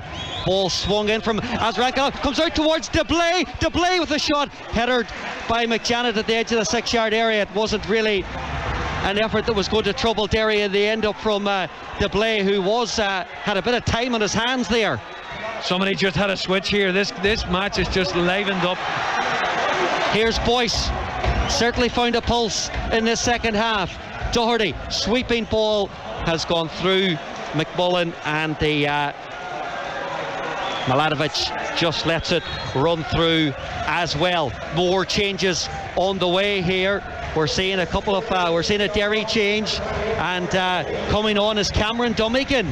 So Dummigan, who's been out for the last couple of games having picked up a knock, he will replace Adam O'Reilly, who's on a yellow card. So perhaps Rory Higgins, feeling that he's just too much on the edge, can't afford to go down to 10 men. Eric, there was 2 incidents in the last 5 minutes where you saw Adam O'Reilly pulled out of tackles. You can't have that when Tobol are breaking, and especially in the position that he plays. So it was a good decision by Rory. Adam was just teetering on the line of another yellow card, and it's just a chance that they couldn't have taken. So we're going to see 2 changes as well for Tobol. Their number 90, Shakov, is coming on to replace Sharon Bietov, and then their other change is their number 20, who is Orazov, and he started he played in the first leg. Just trying to catch who he's... Ivanovic, the number 70, makes way. So a double substitution from Tobol with 15 minutes left to go. There's a throw-in down close towards the corner flag in the Tobol half, flicked on by Vukadinovic. Derry have it though with Ben Doherty. He's got a bit of space to run into. Driving run here from Ben Doherty. Just has to then check his run. And Diallo is there. Diallo trying a few kicky ups, and he's got a throw in out of it. The Derry fans watch on anxiously, in hope, dreaming. How far can Derry go in this on this European run that they're enjoying right now, that started back on July the 13th with a 0-0 draw in the Faroe Islands against HB Tórshavn. Got another stoppage in play. It's Tobol wait to take this throw in very near the Derry technical area. Rory Higgins, the city manager, watching on, knows what it's all about in Europe for Derry. Of course, part of the 2006 team that got past Gothenburg and Gretna and then played PSG in the third round, or I think it was the first round of the UEFA Cup competition, having come through the qualifying rounds. Gareth, of course, part of that team as well, that came so close to a treble domestically. Derry fighting on all fronts this season as well. Connolly hoists that one forward. Header won by Mladic, picked up now by Duffy, looking to go on another darting run here, but this time stopped by the substitute Shakov, the number 90, who's from Ukraine. As Rankalov, we have just 12 minutes left to go now. Any slip, any moment of brilliance will surely settle the tie. If not, we will go to extra time. And that is looming large now, you would have to feel, as Tobol knock the ball around inside their own half here. McMullen with those 2 huge chances not that long ago, the closest Derry have come to finding themselves in front in this tie overall. Ball is with Mladic. Derry have it back again. McMullen, McElhinney, and Connolly goes back to Maher, who's not all that happy with that clearance, and it's gone straight to a Tobol player trying to play the ball through the middle here. This is one of their substitutions, Orazov, but move breaks down for him at the edge of the penalty area. McMullen gets the ball out from underneath his feet, and now it's with Cameron Dummigan. Dummigan doesn't find a red shirt. DeBlay picks it up over on the far right hand side, looks to come inside his man. It's got back towards Brian Maher. Maher has to sort of shovel that ball away. Orazov gets a head on it. DeBlay will pick it up over on the right hand side. Conley appealing that he's come back from an off-pipe. So he's wheeled away from his man here, and DeBlay looking to put it right into the goal-mouth area where Maher has cut it out. Yeah, brilliant by DeBlay. We talked about him when he gets in the box. He is so tricky. He's got a low sense of gravity. Once he got on there, he got McJanet turned, and he was in one-on-one. But he's done very well because the tight angle, instead of shooting, he's tried to pull it back to the other player. But in fairness to Mar again, how many times have we seen it? We saw it in the first leg. He comes out with the feet and he clears it. Brilliant save. Well, this game looks so difficult to call right now. We're into the last 10 minutes here on BBC Radio Foyle and BBC Sounds, following Derry City in Europe playing the home leg here of this third qualifying round tie at the home of their rivals, Shamrock Rovers, the club that they desperately want to overtake in the pecking order for league honours. Shamrock Rovers themselves, who came through all the way to the group stages in Europe last season. Ball forward to Cian Kavanagh. Here is McElhinney now on this his 50th European appearance, as he's still to have a big say in what happens here tonight. Derry just forced back somewhat with Diallo, but shrugging off the presence of Muchakov. Now they go down the line with it. Duffy will pick it up. Here's Michael Duffy. Kavanagh's in the box. Kavanagh forced slightly wide, and it's tidied up. It's tidied up well there by Milatovic, and Orazov now has given it straight back to Derry's Cameron Dummigan, and Dummigan has given it away to Azrankalov. Yeah, it's just getting a bit scrappy, Eric. I think the substitutes has kind of disrupted the game a little bit, and there's no doubt about it. Tobol haven't been in the same fluidity since they made the substitutes. Derry, on the other hand, once Patrick gets on the ball, they're building it up to the edge of the box, but we still need to get it wide. Now that Cian Kavanagh's on the pitch, it's a different dynamic, so they've got to get it wide and get balls into the box for him to attack. Well, we have seen over the last half a dozen games or so how strongly Derry have finished matches. Here's Orazov. They've got a piece of defending to do right now. It's scrolled across towards Muchakov, and well, Derry throwing bodies on the line. Ronan Boyce making that latest block to thwart Vukadinovic. Now it's with Shakov here. Tobol inside the Derry half, down the left hand side.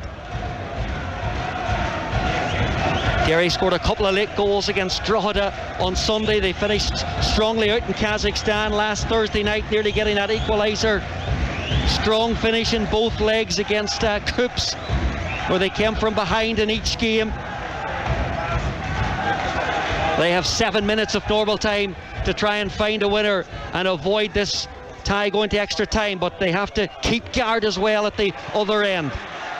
This match so much in the balance, and McMullen is fouled and he wins a free kick off Azrankalov. Yeah, that was the left back was very lucky not to get yellow carded there. There's no doubt about it. McMullen, brilliant. He just drops the shoulder, skips round outside of him. Now, granted, he's a long way from goal, but it's still a deliberate free. Well, it's a deliberate foul from Derry attacking. Another substitute here from Tobol. There is indeed. Kirenko is the player who's going to come on, and it's their captain Mushakov who makes way. So the Kazakhstanis making a further substitution with around 6 minutes left to go on the clock. That's their third change in this game, levelling up with Derry. Fresh legs, and of course the substitutions so important. Here's Patrick McElhinney, keeps the ball in play, prevents it from going out for a goal kick.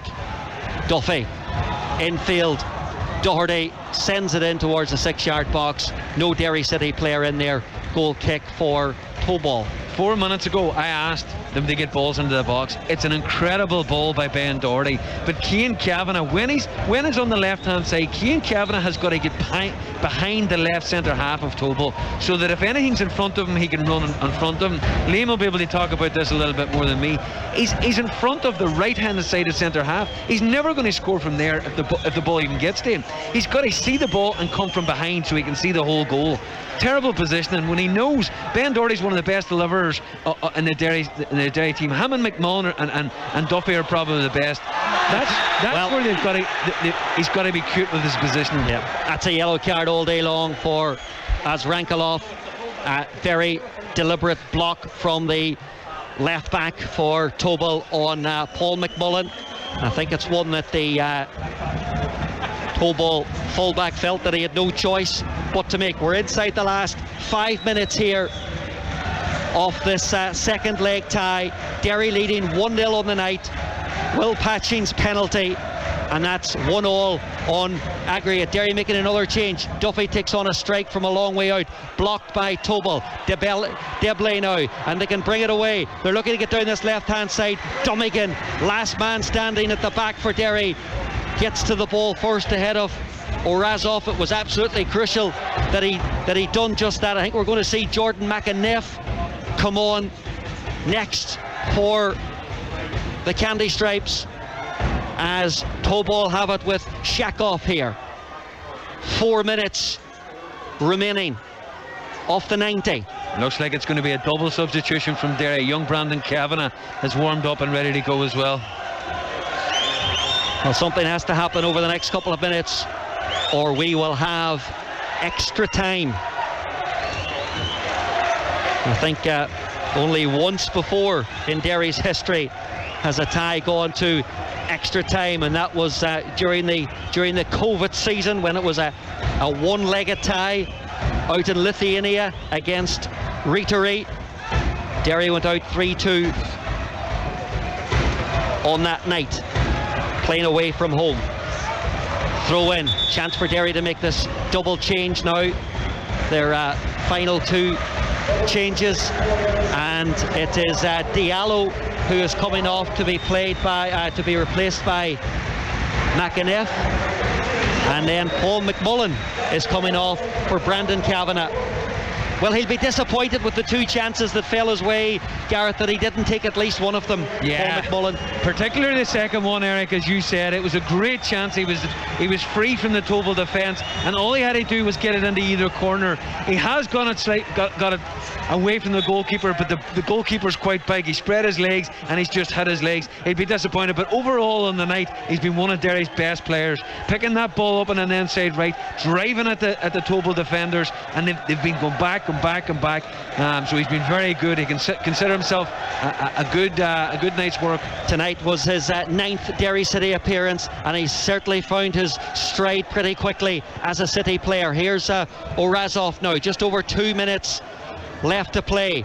Deblay looking to get away down the right hand side, hammers in across. Connolly with the outstretched leg gets the block in, and Doherty picks it up outside the penalty area now, but he's been hassled by Karenko, and Deblay goes and charges that ball down on Cameron McJanet as another skiff of rain just blows in here, and it's a goal kick for Derry. Looks as if that game in Tynecastle as well between Hearts and Rosenborg could be going to extra time. Hibs drawing 2-2. They'll be in the playoff round. Ball, header one.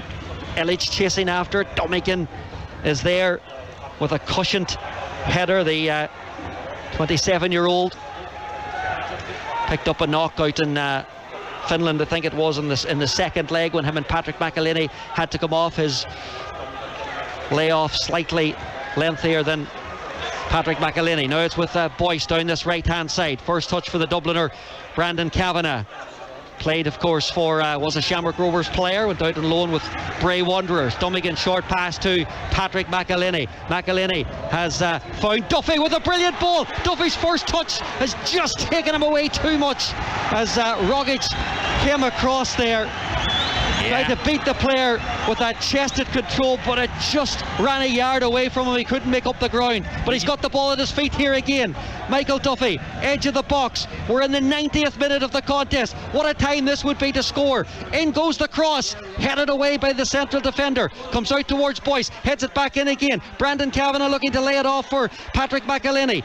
30 yards from the Tobol goal. Derry finishing strongly. Ball in towards the box. Rogic with the clearance, but Derry will come again. This time it's with Dummigan. And what is Cameron Dummigan trying to do there? He's hitting one from about 35 yards out, and that one's heading for orbit.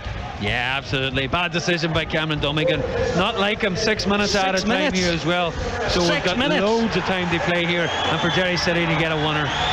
And the crowd respond, sensing that their team can still win this without the need for extra time. They'll be wanting to get home, but they'll be wanting to win the match. 6 additional minutes to find a goal, or else it's extra time. Tobol are making a change here, but not yet. I think I might have caught the attendance there at 3,100. Here comes the change. So it's their number 15, Gabarayev, who is coming on. And was it Kirillov, the 24? Perhaps it went off there. The right back, yeah. Yeah, who was on a yellow card. The ball's back with Brian Maher. We've played 1 minute of the 6 additional minutes. I won't ask Gareth McGlynn for a man of the match yet, because this tie could still have some distance to go. Here is Ronan Boyce now. He's got Jordan McAniff up ahead of him. McAniff among the goals for Derry in their league win against Drogheda, and Ronan Boyce has been fouled down this right hand touchline, right under the nose of the assistant referee, and that has given Derry a free kick. Yeah, he's done really well, Ronan Boyce there. He gave it to McAnuff and then he went for the return, and it just shows you Derry's appetite to go and get a winner. You've got the right back. He's probably the most further forward player on the pitch, but he's been very, very good in last in the away leg and tonight. Free kick for Derry. 3rd minute of stoppage time. It's Duffy to whip it in. Doesn't beat the first man. He heads it away. Doherty keeps it in play. Dummigan goes back to his goalkeeper Maher, who's outside the penalty area. That was a poor delivery for that free kick. Maher goes long with it, and the Tobol defender just ducks out of the way and lets that ball run through. What a terrible decision that is by the Tobol defender. All he's got to do is head the ball. Instead he's got to go 35 yards back. And now he's allowed Derry to press forward. Yeah. And he's got the noisy Derry fans ringing in his ears. Oh, ball just dropped a little awkwardly there for the centre back Milanovic, who had to sort of stab at it. He plays it up towards Deblay. The Derry bench feel that was a foul. Ball squirts up into the air. White shirt picks it up. Hearts have got a stoppage time goal at Tynecastle. That's going to put them through against Rosenborg, as Boyce heads it out for a throw in. We're into the 4th minute of stoppage time, of which there is going to be 6. Derry have it back again. You just wonder how much fuel is left in the legs of the Kazakhstanis as well, who we understand just arrived here yesterday. Derry, of course, give themselves an extra day in Kostanay in North Kazakhstan. They got themselves out there on the Tuesday before the match. As Brian Maher now clears it up close towards the halfway line. Duffy's been fouled. Referee thinks going to play an advantage. He might have a look at that again. Here is Patrick McElhinney now, looking to pick a pass. Dwelled on it a little bit too long, and as Rankalov brings it under control towards Deblay. And Duffy has gone in on Deblay. Free kick and a yellow card for Duffy. We'll see that again now on the screens in front of us, but it did not look like a foul. It looked like Duffy got the ball, and Derry City are going over to Tobol and saying, you played for that and you've made a meal of it, and he's still on the ground. I didn't think that was a free kick. We'll see it here in front of us now. Yeah, he's got the ball. He's clearly got the ball. Yes, he has fallen through, but he got the ball. The referee's got a look at the tackle. Yes, it was a wee bit forceful, but he's clearly got the ball. Granted, if he wants to give a free kick, but it's never a yellow card. Well, the play is still down.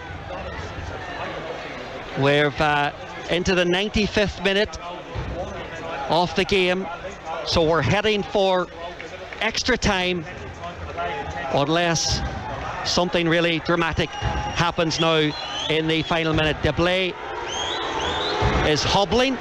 The Derry fans think he's making too much of it. Tobol take the free kick. Ball hangs in the air right in the top of Brian Maher.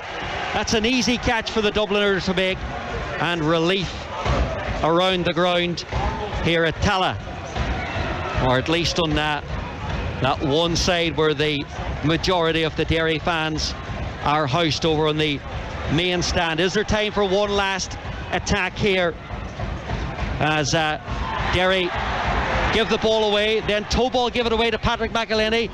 Here's Brandon Kavanagh. Kavanagh! Kane Kavanagh! He's put it wide. What Kane Kavanagh, set up by his namesake, in on goal, seemed to panic, and he's poked it wide of the target. And there was the tie in that 1 second for Kane Kavanagh to win it. I'm just after seeing the replay. He's tried to blast the ball from 12 yards out. All he's got to do is open up his foot and put it in the corner. He's completely miscued it. But I have to say, he's done really well at the beginning. It's over. It's over. That is the chance.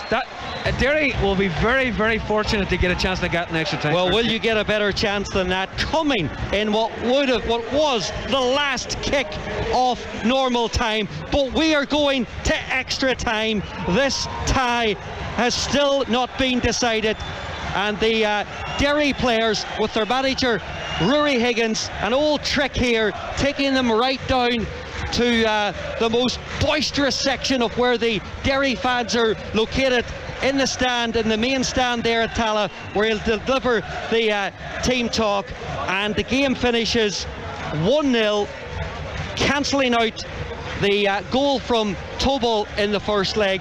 So Derry leading 1-0 on the night, but 1-1 across the two legs. We'll pause here for a few minutes and go back to the studio and hear from Desi and Liam. Liam, what a chance to win it.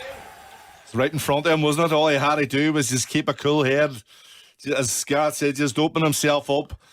The ball just came to him and he's just tried to blast it, you know what I mean? And he lose control then, and that's what happens then. Got to keep a cool head. You got to get the heart rate down and just look at what's in front of you. He's just panicked. Panic's the right word.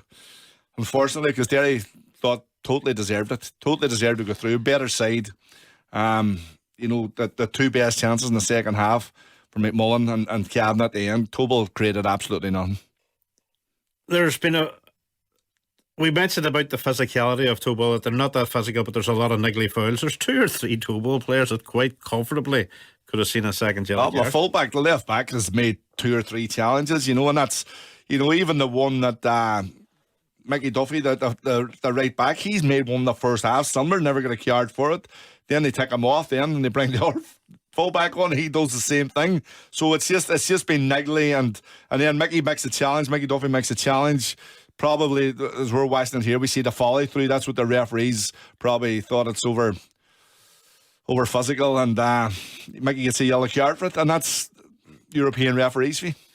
It's extra time now. There's fatigue. There's definite fatigue. You can see in the last 10-15 minutes on both sides. Who's going to be the stronger? Because Derry have finished the match stronger. Derry have finished the match stronger. Is the journey from Kazakhstan going to take its toll on Tobol? I think they've been really poor. They're really poor. How many times they give the ball away in the second half, and giving it just straight back to Derry, and they look really, really leggy. They look heavy. There's no real movement in front of them. The only player with a bright spark is Dembele up front. He's the only one that looks as if he's going to do anything. The rest are just strolling about, giving the ball away. It's just unfortunate. Derry look it got a bit ragged in the last 20 minutes, you know. The subs probably didn't help, you know. The two benches have been emptied, and it's just maybe disrupted the pattern of play. But you can just see players are just, they're out on their feet here from both sides. So what way do you approach extra time now? Well, Derry have finished the match stronger now. They know there's chances there.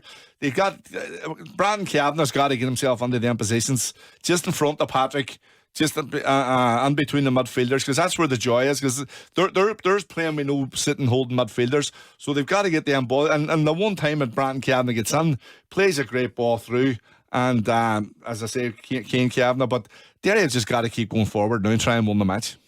Well, we're about to kick off in extra time, so we'll return now to the Tallaght Stadium to Gareth McGlynn and Derek White.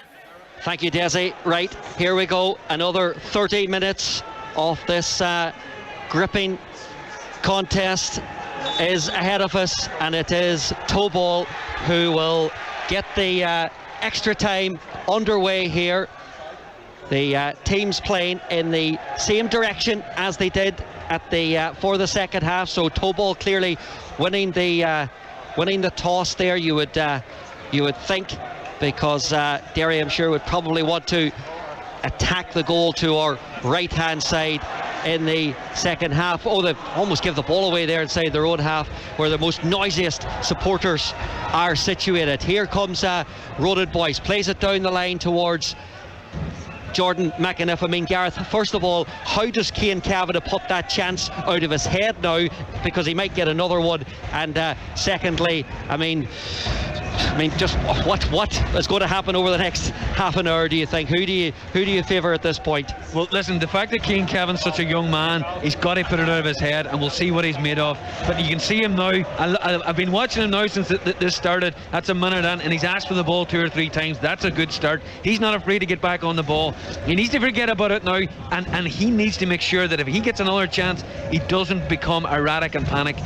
Listen, we don't know what's going to happen here, but I agree with Liam. I think Tobol are completely disjointed.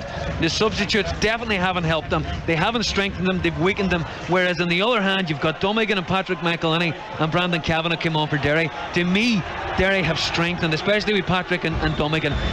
And not strengthened, but strengthened going forward. So I would expect Derry to have most of the possession here and hopefully create most of the chances. But again, you can't be expecting to get 3 or 4 chances. There might be 1 or maybe 2 chances, and you've got to take them. Well, they've certainly squandered a few good chances in that second half, but they're here at the edge of the penalty area. Duffy's shot has taken a deflection, and that will be a corner kick for Derry. 2nd minute of extra time here.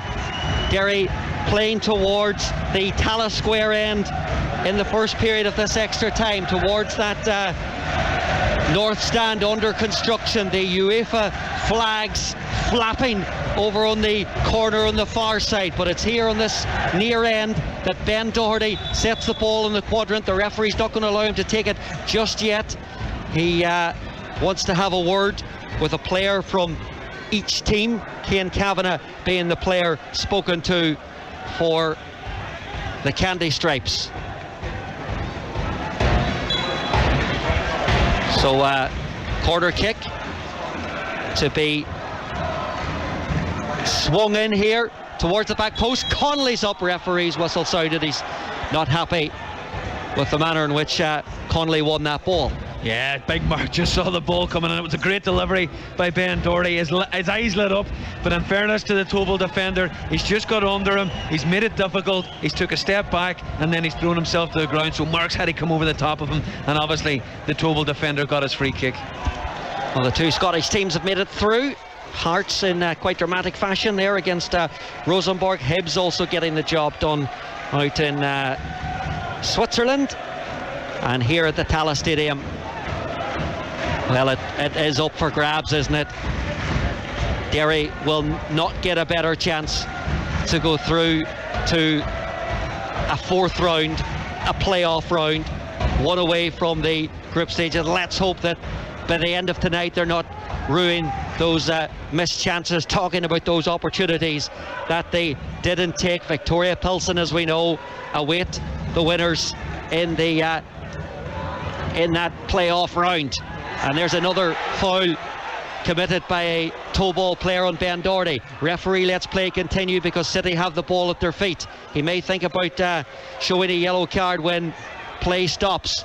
Derry trying to find a gap through towards Brandon Kavanagh, but Tobol hammer it away, and Deblay is going to give up the chase on that one. Do you think the Kazakhstanis are now maybe, Gareth, is it a case of hanging on for penalties for them, do you think? Is that what they're looking towards? Eric, I don't want to eat my words, but bar Debele, they don't look as if they've got anything else. Like Ivanovic, when he was on the pitch, the captain Muzovic, he was very, very good. They were dangerous. I just don't see them. They haven't got enough up the pitch enough. The back four haven't moved since about 15 minutes to go. So I think they've accepted that they're not going to create the kind of chances they were creating in the first half.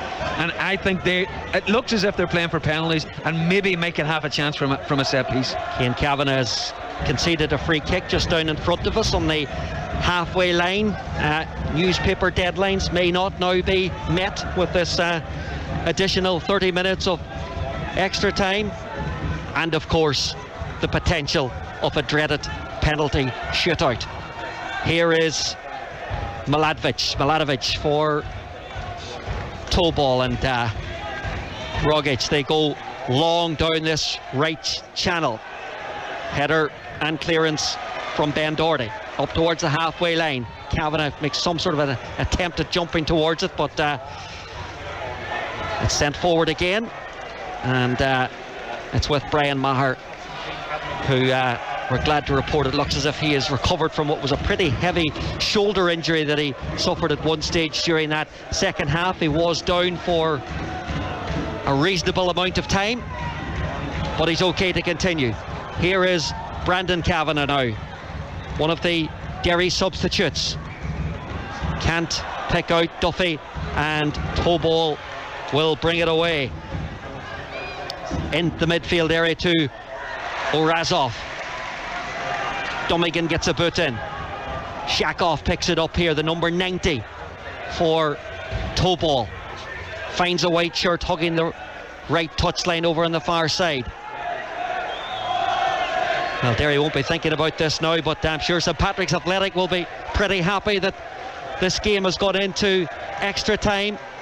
They have to make the journey to the Ryan McBride Brandywell Stadium on Sunday for the second round of the FAI Cup. Live coverage of that here in Radio Foyle as the cross goes in towards the box, towards Deblay, and then just controlled, chested into the path of Vukadinovic, who got his strike away from inside the area. Probably not a clean connection on it, sort of scuffed it a bit, and a chance nonetheless for Tobol as Maher makes a save. Ronan Boyce did really well there. He just did enough to put him off, but that's half a chance. That's probably Tobol's best chance since half time. They really did get the belly free there, and he's chested it down beautifully, and it's a half volley, probably about 13 yards out. It's at the angle, but it's at the angle for the right footer coming in from the left, so he should have been doing better there. Ball high up in the air. Just to finish off what I was saying there, 5 o'clock will be on the air on Sunday. Owen Crumley and Liam Coyle will bring you commentary of that cup tie, undoubtedly the tie of the round, that's for sure. 6 ties taking place tomorrow night. Finn Harps, they're taking on non-league Skerries at Finn Park. 8 o'clock kick-off for that one. Great chance for Dave Rogers' men to make it through to the quarter-finals. Bohemians, Steckland Devines Bohemians at home to Rockmount. Cork and Waterford, bit of a derby down there in Munster. Galway go to UCD. Some of the ties. Drogheda away to Kerry. We've 8 minutes gone in extra time.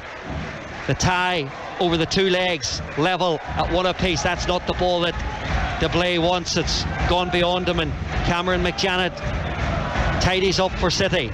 Cross now to Mark Connolly, the 31-year-old centre defender for Derry. Pass is just getting a wee bit more careless.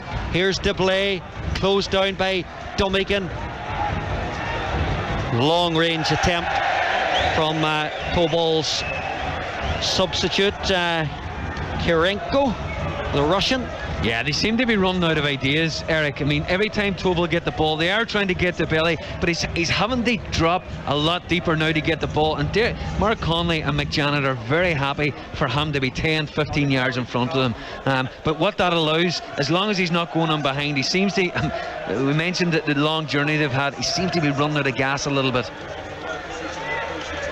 Goalkeeper's clearance goes into the Tobol half, but it's going to run through to their own goalkeeper, Konovalov.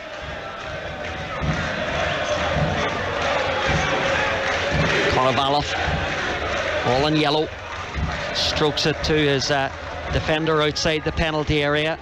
9.5 minutes gone, ball thumped forward, and that will run all the way through to Brian Maher.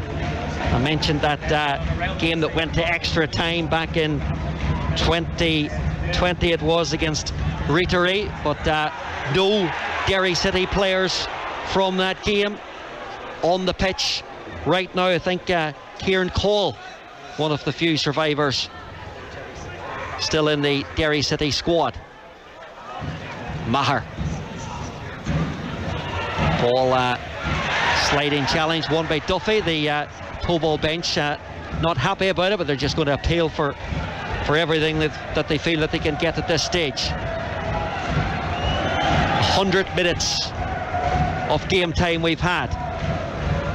That's not including the 6 minutes of additional time at the end of the match here. Conley in with the challenge there. It's going to be a throw in for Tobol, just in front of their technical area, and their Serbian manager Deblay hooks it on. He's done well there, but have they got enough bodies as they move inside the box here, twisting and turning, going towards the byline?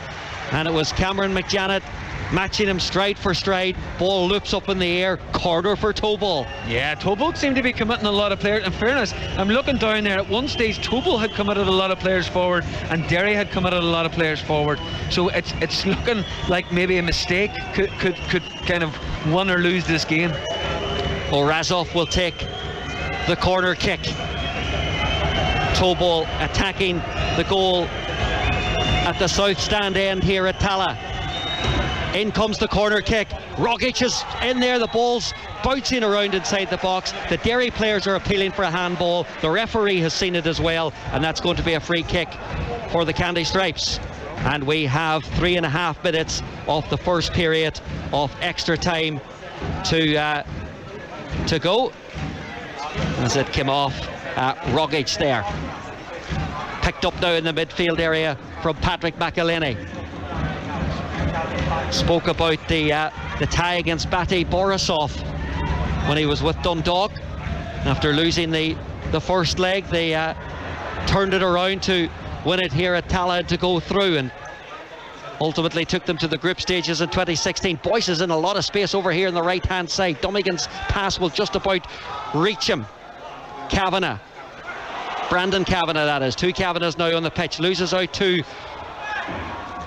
Orazov, who scored in the away leg against Basel as well. It's going to be a free kick for Derry. Patrick McElhinney just getting himself back up. Brandon Kavanagh standing over the ball, and McElhinney caught quite heavily there in that challenge. Play is restarted.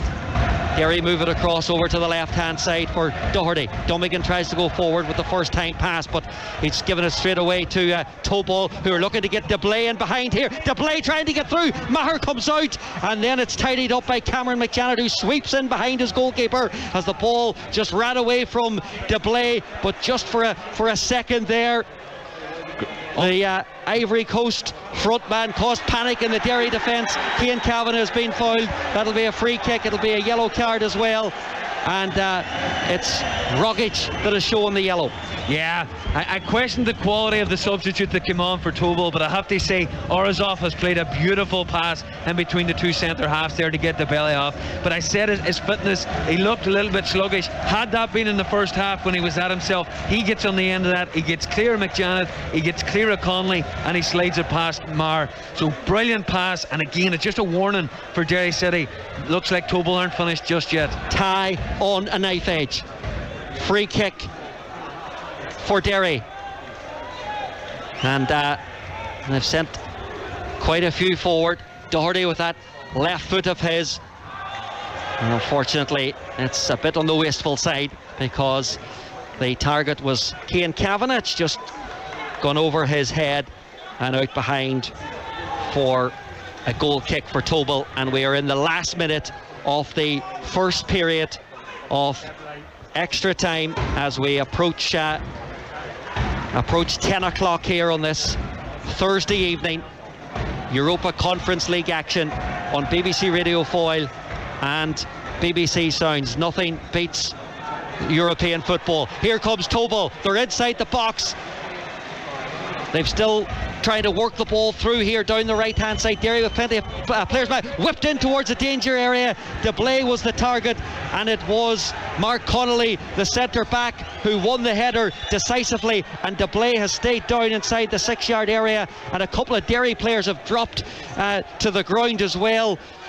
Connolly and I think is it Ronan Boyce also? Ronan Boyce has just saved this tie for Derry City. What's this? A 1-2. DeBelly's just going to put it in the box, and Ronan Boyce comes out of nowhere to make a header. He just gets in front of him and he heads it away. It's an unbelievable clearance, because that's as good as a goal. DeBlay is probably 6 yards out. All he's going to do is head that down, and it's going to be a goal. Ronan Boyce comes from right back. He gets round in front of him and he heads it away. It's a great clearance. Yeah, you're absolutely right. As both him and Connolly went towards the ball, it was the head of Boyce that got to the ball first, and DeBlay looks a little worse for the wear as well after that challenge, as he has to recompose himself and get himself back on his feet again, having suffered a blow to his head. This is we're now moved into stoppage time here at the end of the first period of extra time, so I'm not sure if the referee's really going to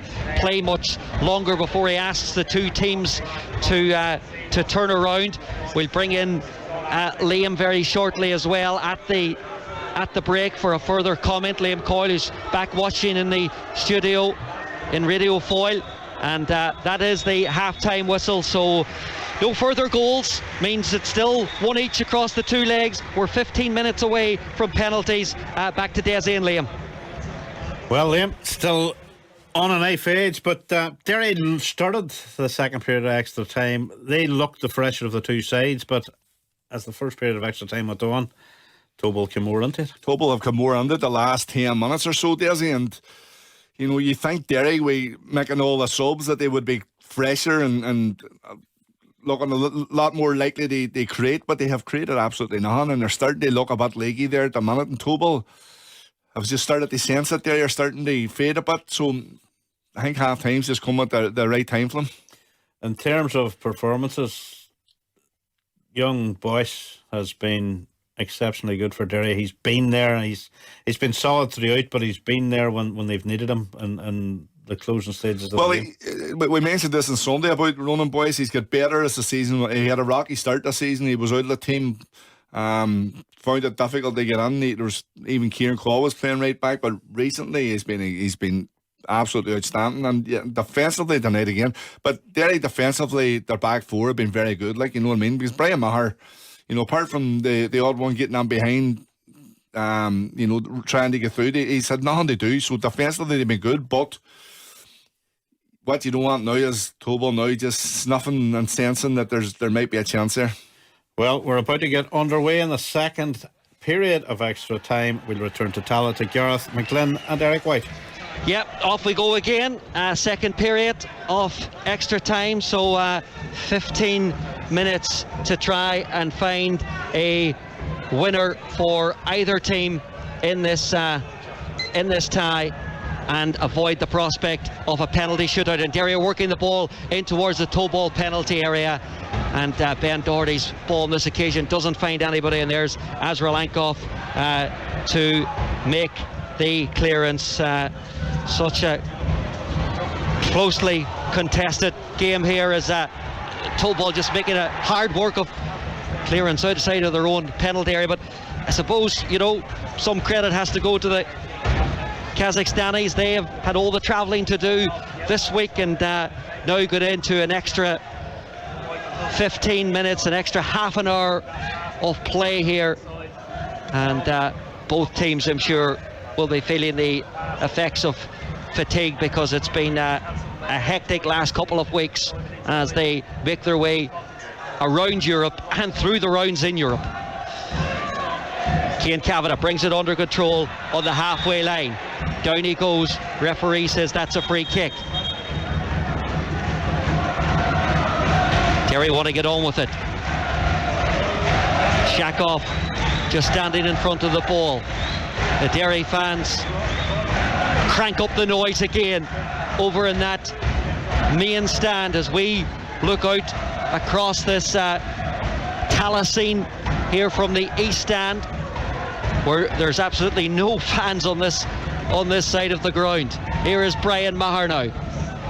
Launches it just beyond Duffy, but off the Tobol head last, so throw in just down below us, a few metres below us, taken by Ben Doherty. Steps inside. Shakoff. Here is Patrick McElhinney. McGonigal up ahead of him in acres of space over on that right hand side. There is Ronan Boyce. Boyce whips in across, might drop for Jordan McAniff.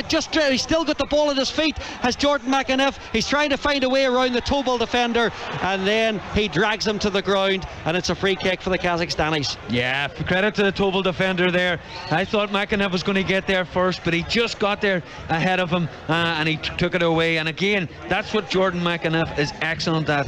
He arrives into the box at the right time. We saw against Drogheda, Michael Duffy doing all the work down the left hand side, but Jordan McAniff, his timing getting into the box is brilliant. Tobol look to try and find Deblay, the diminutive danger man up front for them, the number 8, who has 5 goals in their domestic league, makes him the leading goal scorer. But Derry have a throw in. We've played 3 minutes in this second period of extra time. Derry have never been involved in a penalty shootout in Europe. And as Rankelov is looking to take the throw in over there.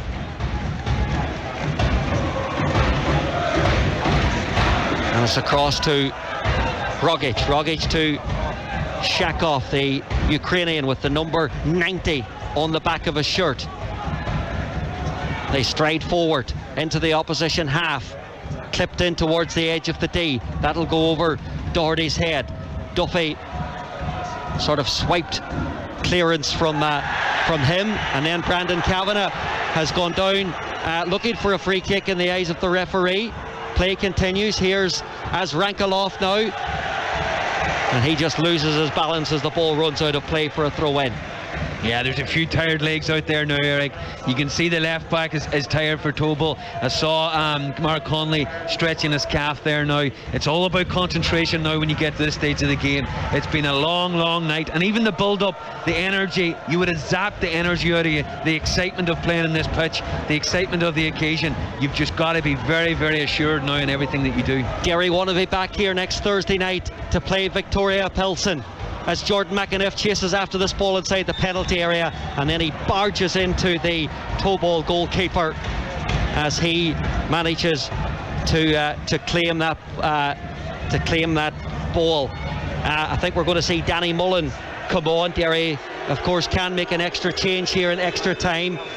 I mean, how as a manager does Rory Higgins keep his composure over there? Surely there's so much going through in his head, so much to take in, you know, tactically what way the game is going, what changes he has to make, and at what time he makes them.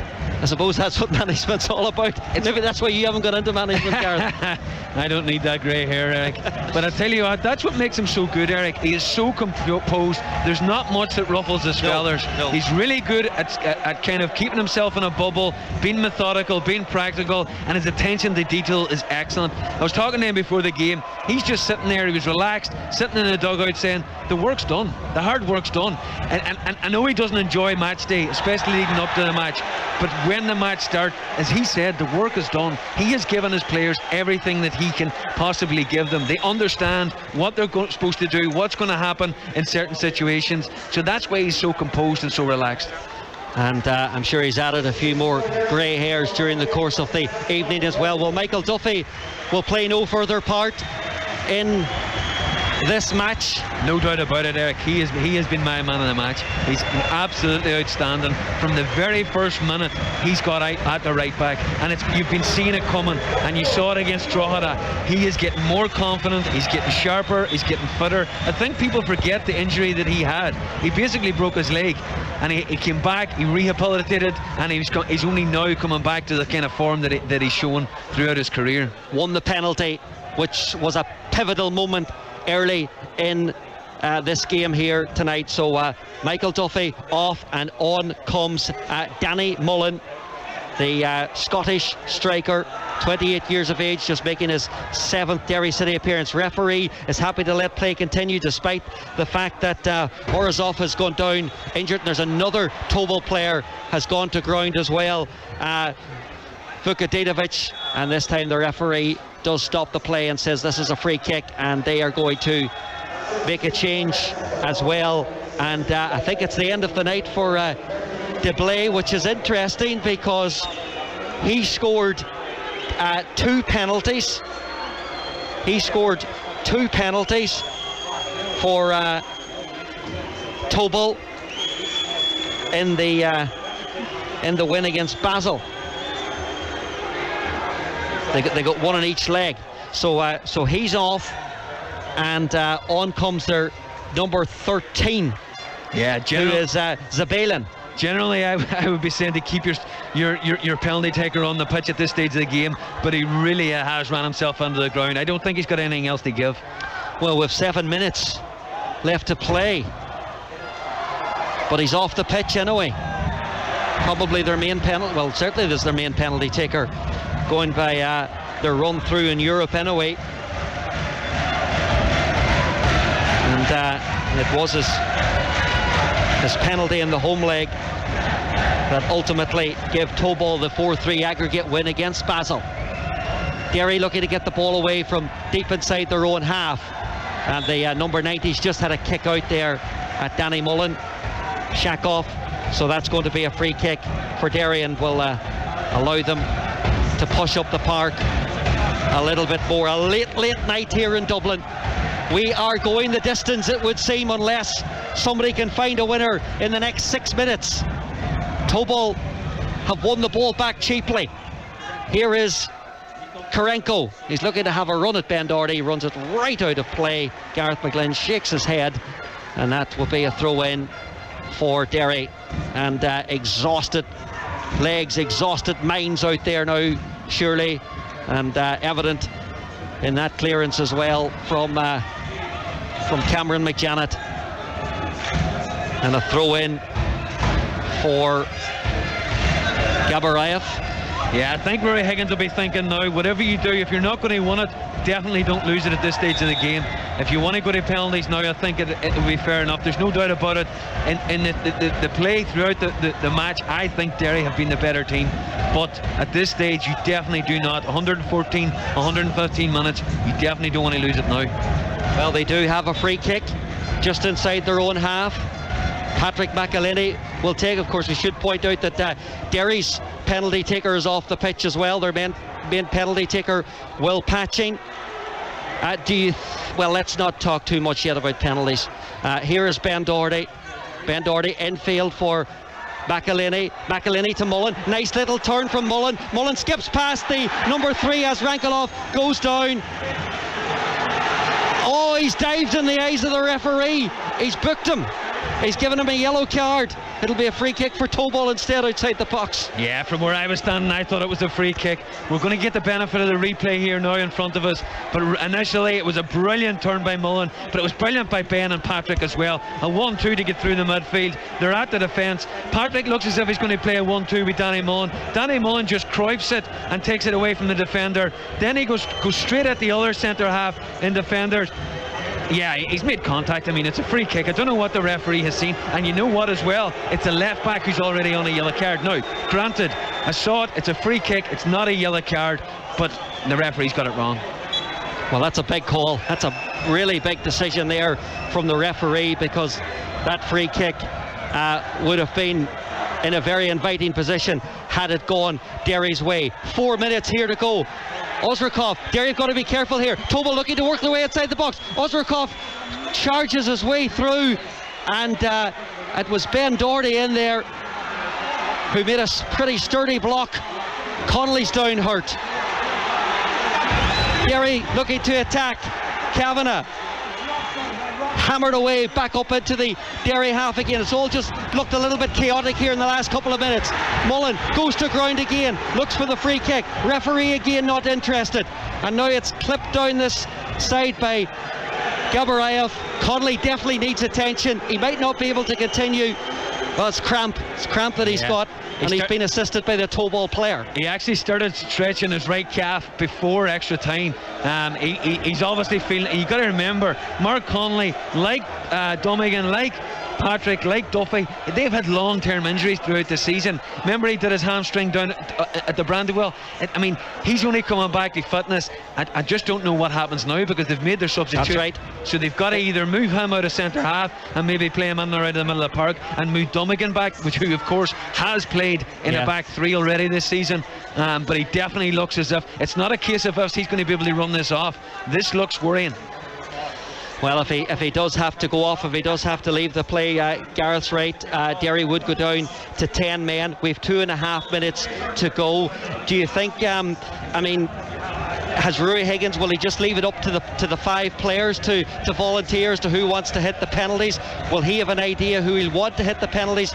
Of course, you can prepare for penalties, but you don't really know who's going to be on the pitch after 120 minutes. Yeah, well, I mean, Mark Connolly won't be hitting the penalty because he can barely walk the sideline. So Rory Higgins himself will know who the 5 players are going to be, and to be honest with you, the 5 players will know. I mean, if you look down there now and you were asking me to choose, you've got Ben Doherty will definitely hit a penalty. Patrick McElhinney will hit a penalty. You've got Ronan Boyce will hit a penalty. Brandon Kavanagh will hit a penalty, and then you're into maybe McJanet or Cian Kavanagh and Domigan as well. No, Jordan McEneff hit the penalty at the Aviva. Did I say Jordan? No. Oh, did you? Maybe you did. Sorry. Well, if it didn't, Jordan will be in the mix as well. I don't think he's going to have. It's not going to be a case he's going to have to pick them. He's going to go and say who wants to hit the penalties. He's going to get about 8 players raise their hands, probably those 8, and he's going to have to pick them himself. Well, we're a minute and a half away from penalties now, which are looming very large, unless Tobol can win it here at the end. And Ben Doherty, absolutely superb last-ditch defending from Ben Doherty there, because Karenko was in if he got half a sniff. There's a Derry player's been fouled over the technical area in the Derry bench. It's Mark Connolly himself, who just looks as if he's been through the wars, but composed defending there from Ben Doherty.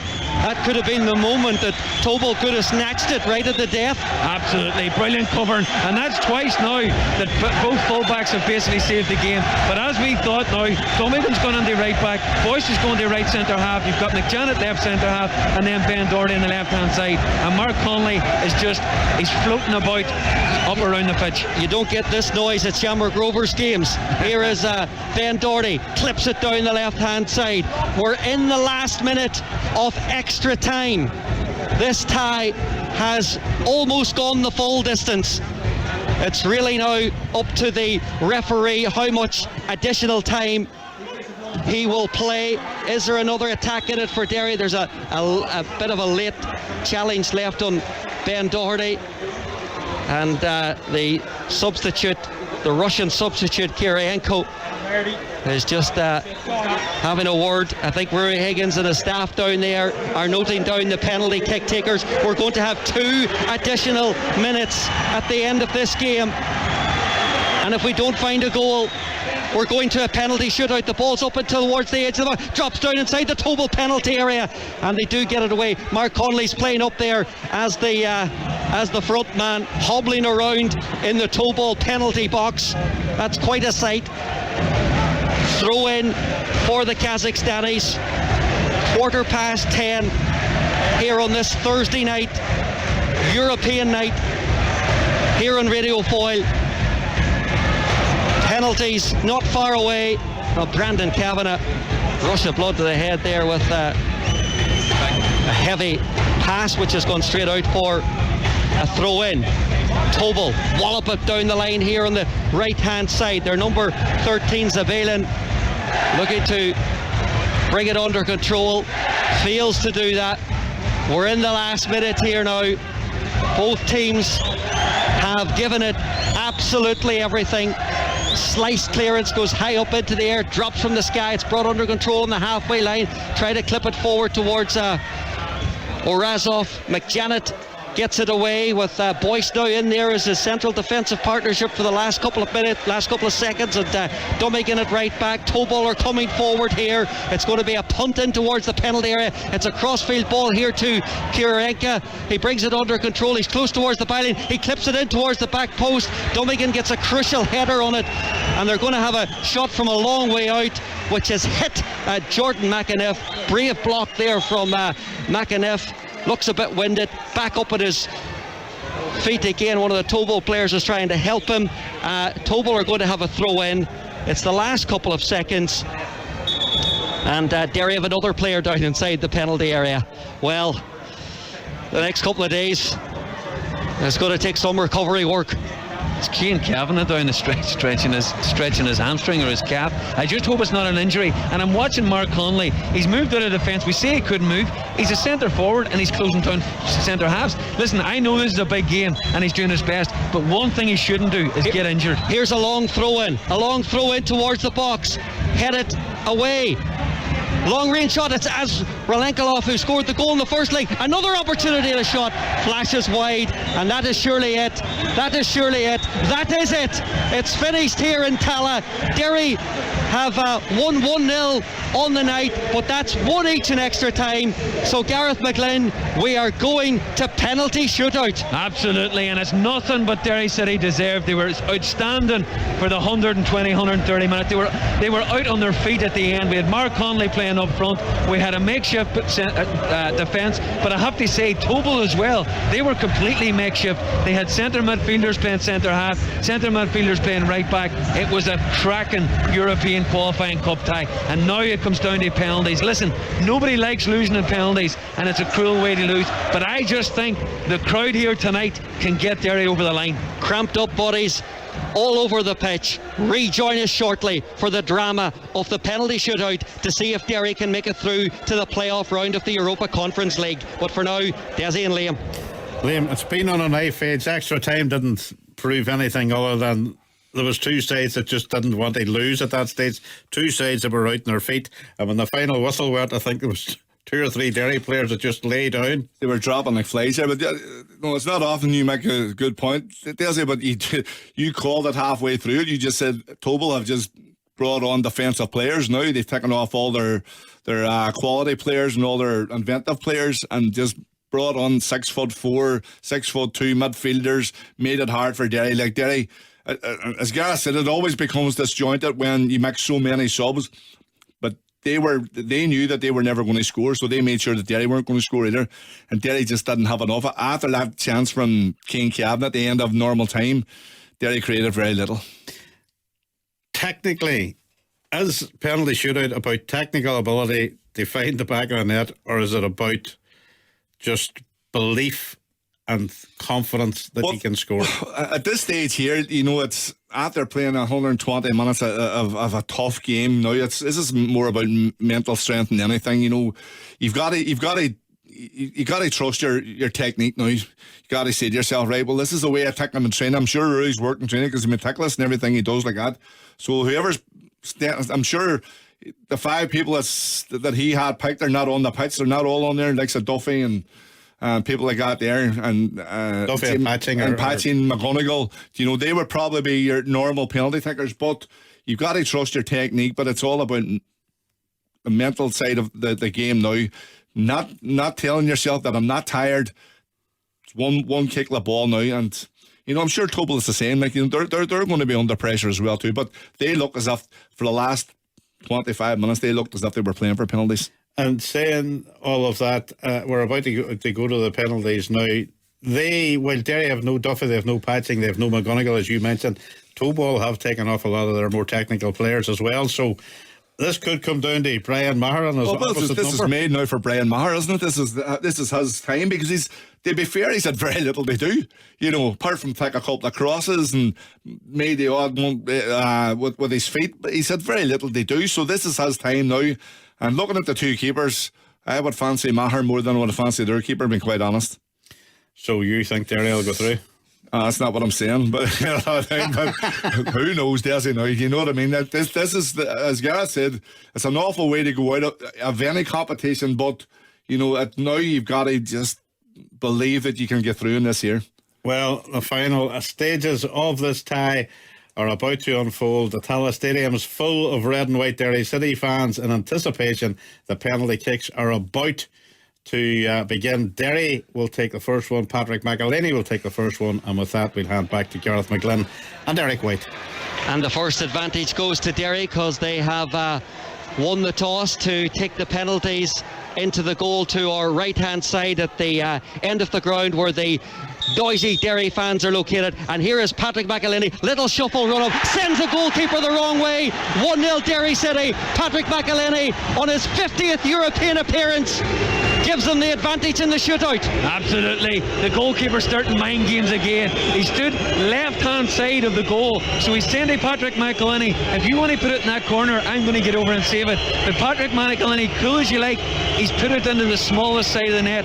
He's just side of the foot and he's rolled it into the corner. Orazov, one of the substitutes as well for Tobol, coming up to hit their first penalty towards the Tallaght Square end. Orazov also sends Brian Maher the wrong way. It was almost an identical penalty to that of Patrick McElhinney. 1-1. Brandon Kavanagh up next. Yeah, I thought he didn't play particularly well when he came on. I thought his confidence would have been down. I thought Brian would have had a chance, but he's coolly put him the wrong way. So one each after one penalty each, and now it's Brandon Kavanagh, another one of the Derry substitutes. Short angled run up here from Brandon Kavanagh, and he drills it low into the corner of the net. The goalkeeper guessed the right way, but he couldn't keep it out, and Derry lead 2-1 in the shootout. Yeah, well struck. Listen to that crowd. The reaction every time Derry score a penalty is incredible. I have to say the goalkeeper guessed right, but it was too much in the corner and it was too powerful. Again, Brandon just going across his body into the right hand side of the net. Now it's Vukadinovic who comes forward to hit the next penalty for Tobol. This to draw it level at 2 penalties apiece. Vukadinovic against Brian Maher, who bounces around on the goal line, and he scores to make it 2-2. Good penalty. Goalkeeper dived the right way, but his penalty went above the goalkeeper and close into the top corner. And next up for Derry is Danny Mullen. Yeah, good penalty. He's lifted it. In fairness to Brian Maher, again he's guessed right, but the Vukadinovic has just lifted the ball too high and he's lifted it over Brian Maher. Well, these are nerve churning moments, that's for sure. And it's all square at 2 apiece after 2 penalties each. And up comes Danny Mullen, and he scores. What high into the net. 3-2 to Derry. Incredible. It's as if he's just opened his foot and blasted it. But again, the big keeper has guessed right, and he's got no chance. 3 keepers wouldn't have saved that penalty. It's a great strike across his body, right under the crossbar, and it's almost in the top corner. You're listening to a live penalty shootout here on BBC Radio Foyle in the Europa Conference League.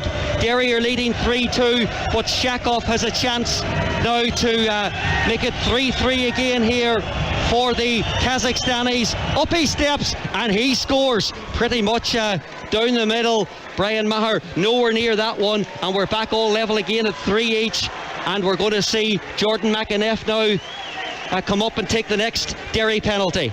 Yeah, the big man made that look very easy. He just waited to Brian Maher to go down, guessed the side and just lifted it high into the middle of the net. Well, the last time Jordan McAneff stepped up to take a penalty for Derry City, he scored it.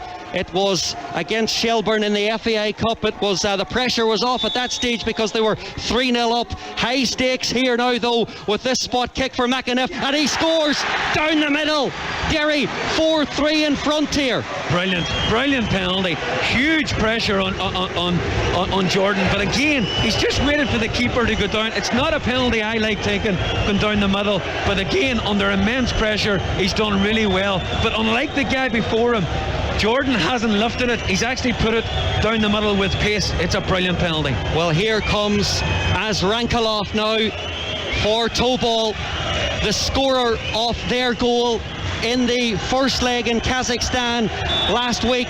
Now from the penalty spot, here he comes, Azrankalov, and he's ripping penalty into the net.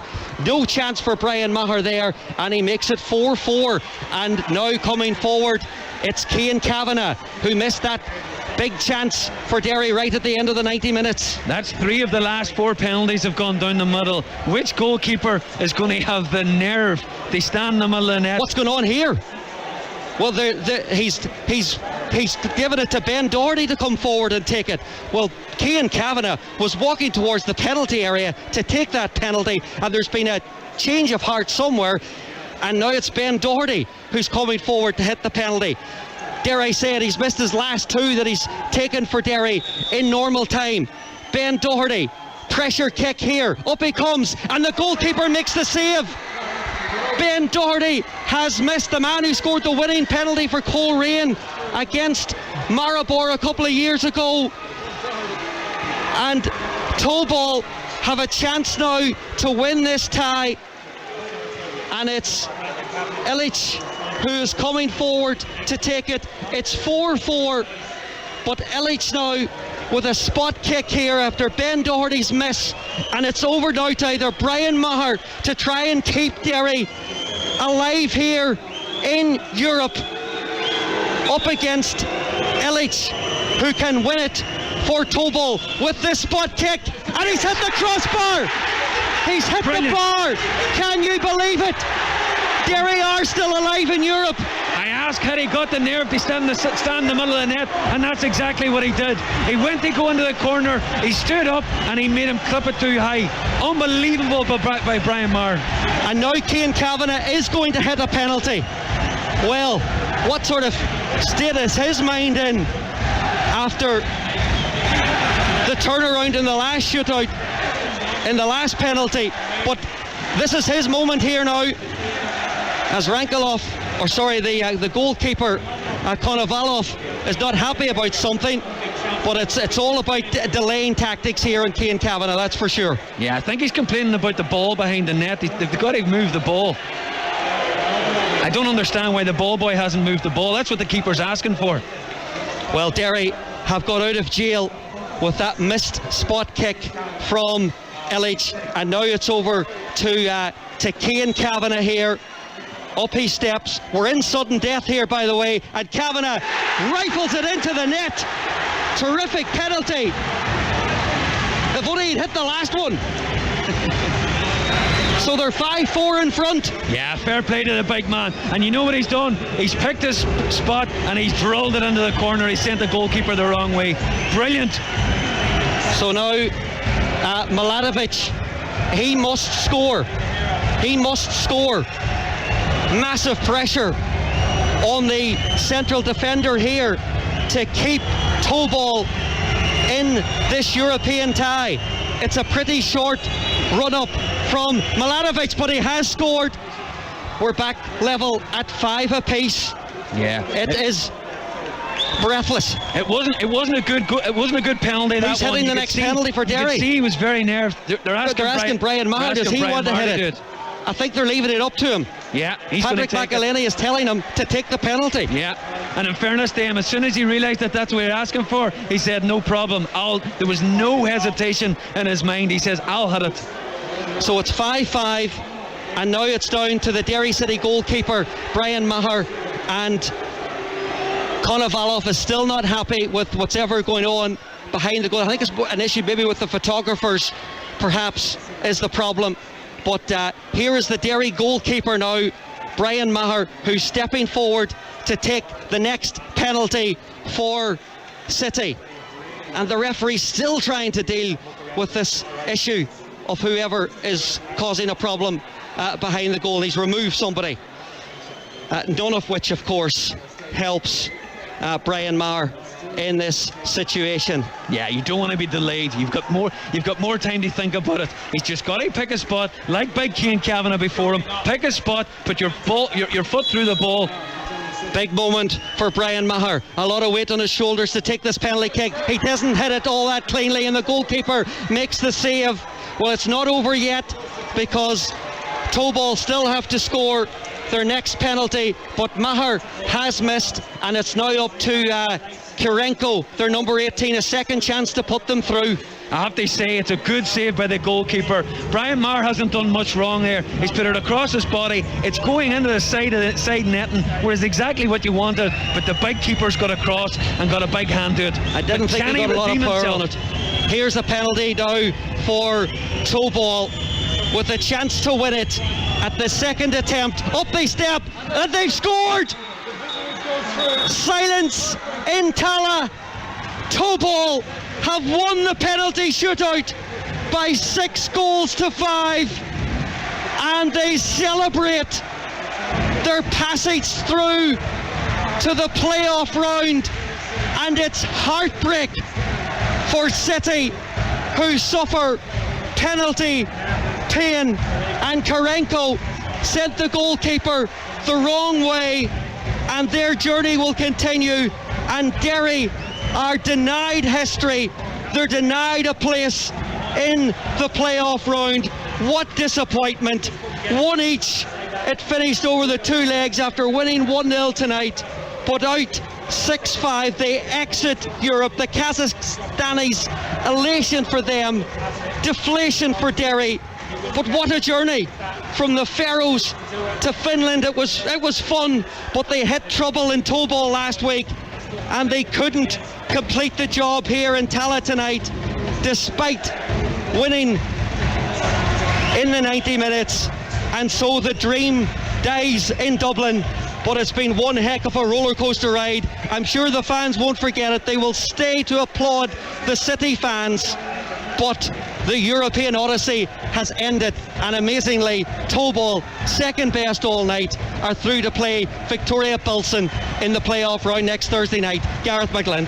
It's an absolutely cruel game. It's an even crueler game when Derry City were the better team over the two legs, but then they go out in penalties. The only thing is, Brian Maher was one of the best players and has been one of Derry City's best players all month. Without him in the first leg, they were doomed. Without him in the match against Pooks, they were doomed. So they would not have got here without him, and it's just unfortunate that he missed a penalty tonight. But I have to say, over the two legs throughout the European campaign this year, they can go home with their heads held high, and I tell you what, all 3,000 fans can do the same. They were absolutely incredible here tonight. I mean, you know, we can pick apart what the ifs and buts of it all, and the penalty shootout, Ben Doherty missing the fifth kick, Kane Kavanagh then coming forward, whatever went on there, what was to hit the fifth one, but it was taken away from him. And of course Kavanagh's miss at the end of the 90 minutes as well. I mean, he was right in the thick of it all. Eric, I'd point to you, I picked out the 5 penalty takers. I had Ben Doherty number 2. He's a very, very, very good penalty taker. He missed his last 2. He did for Derry City, I agree, but prior to that he's a good penalty taker, and to be honest with you, his penalty wasn't good. It wasn't in the corner, and it wasn't hit with conviction. But I have to say, on the night, I thought Derry City were by far the better team, and you know yourself, when you go to penalties, it's an absolute lottery. Well, this Derry team has grown during this European run. They will be all the better for it. Maybe not in the short term. They have to regrip now and get ready for the defence of their FAI Cup against St Patrick's Athletic on Sunday evening back at the Brandywell. But a quite extraordinary night here at Tala. Derry's 50th match in Europe, unique in so many ways, having to come here to Dublin to play it.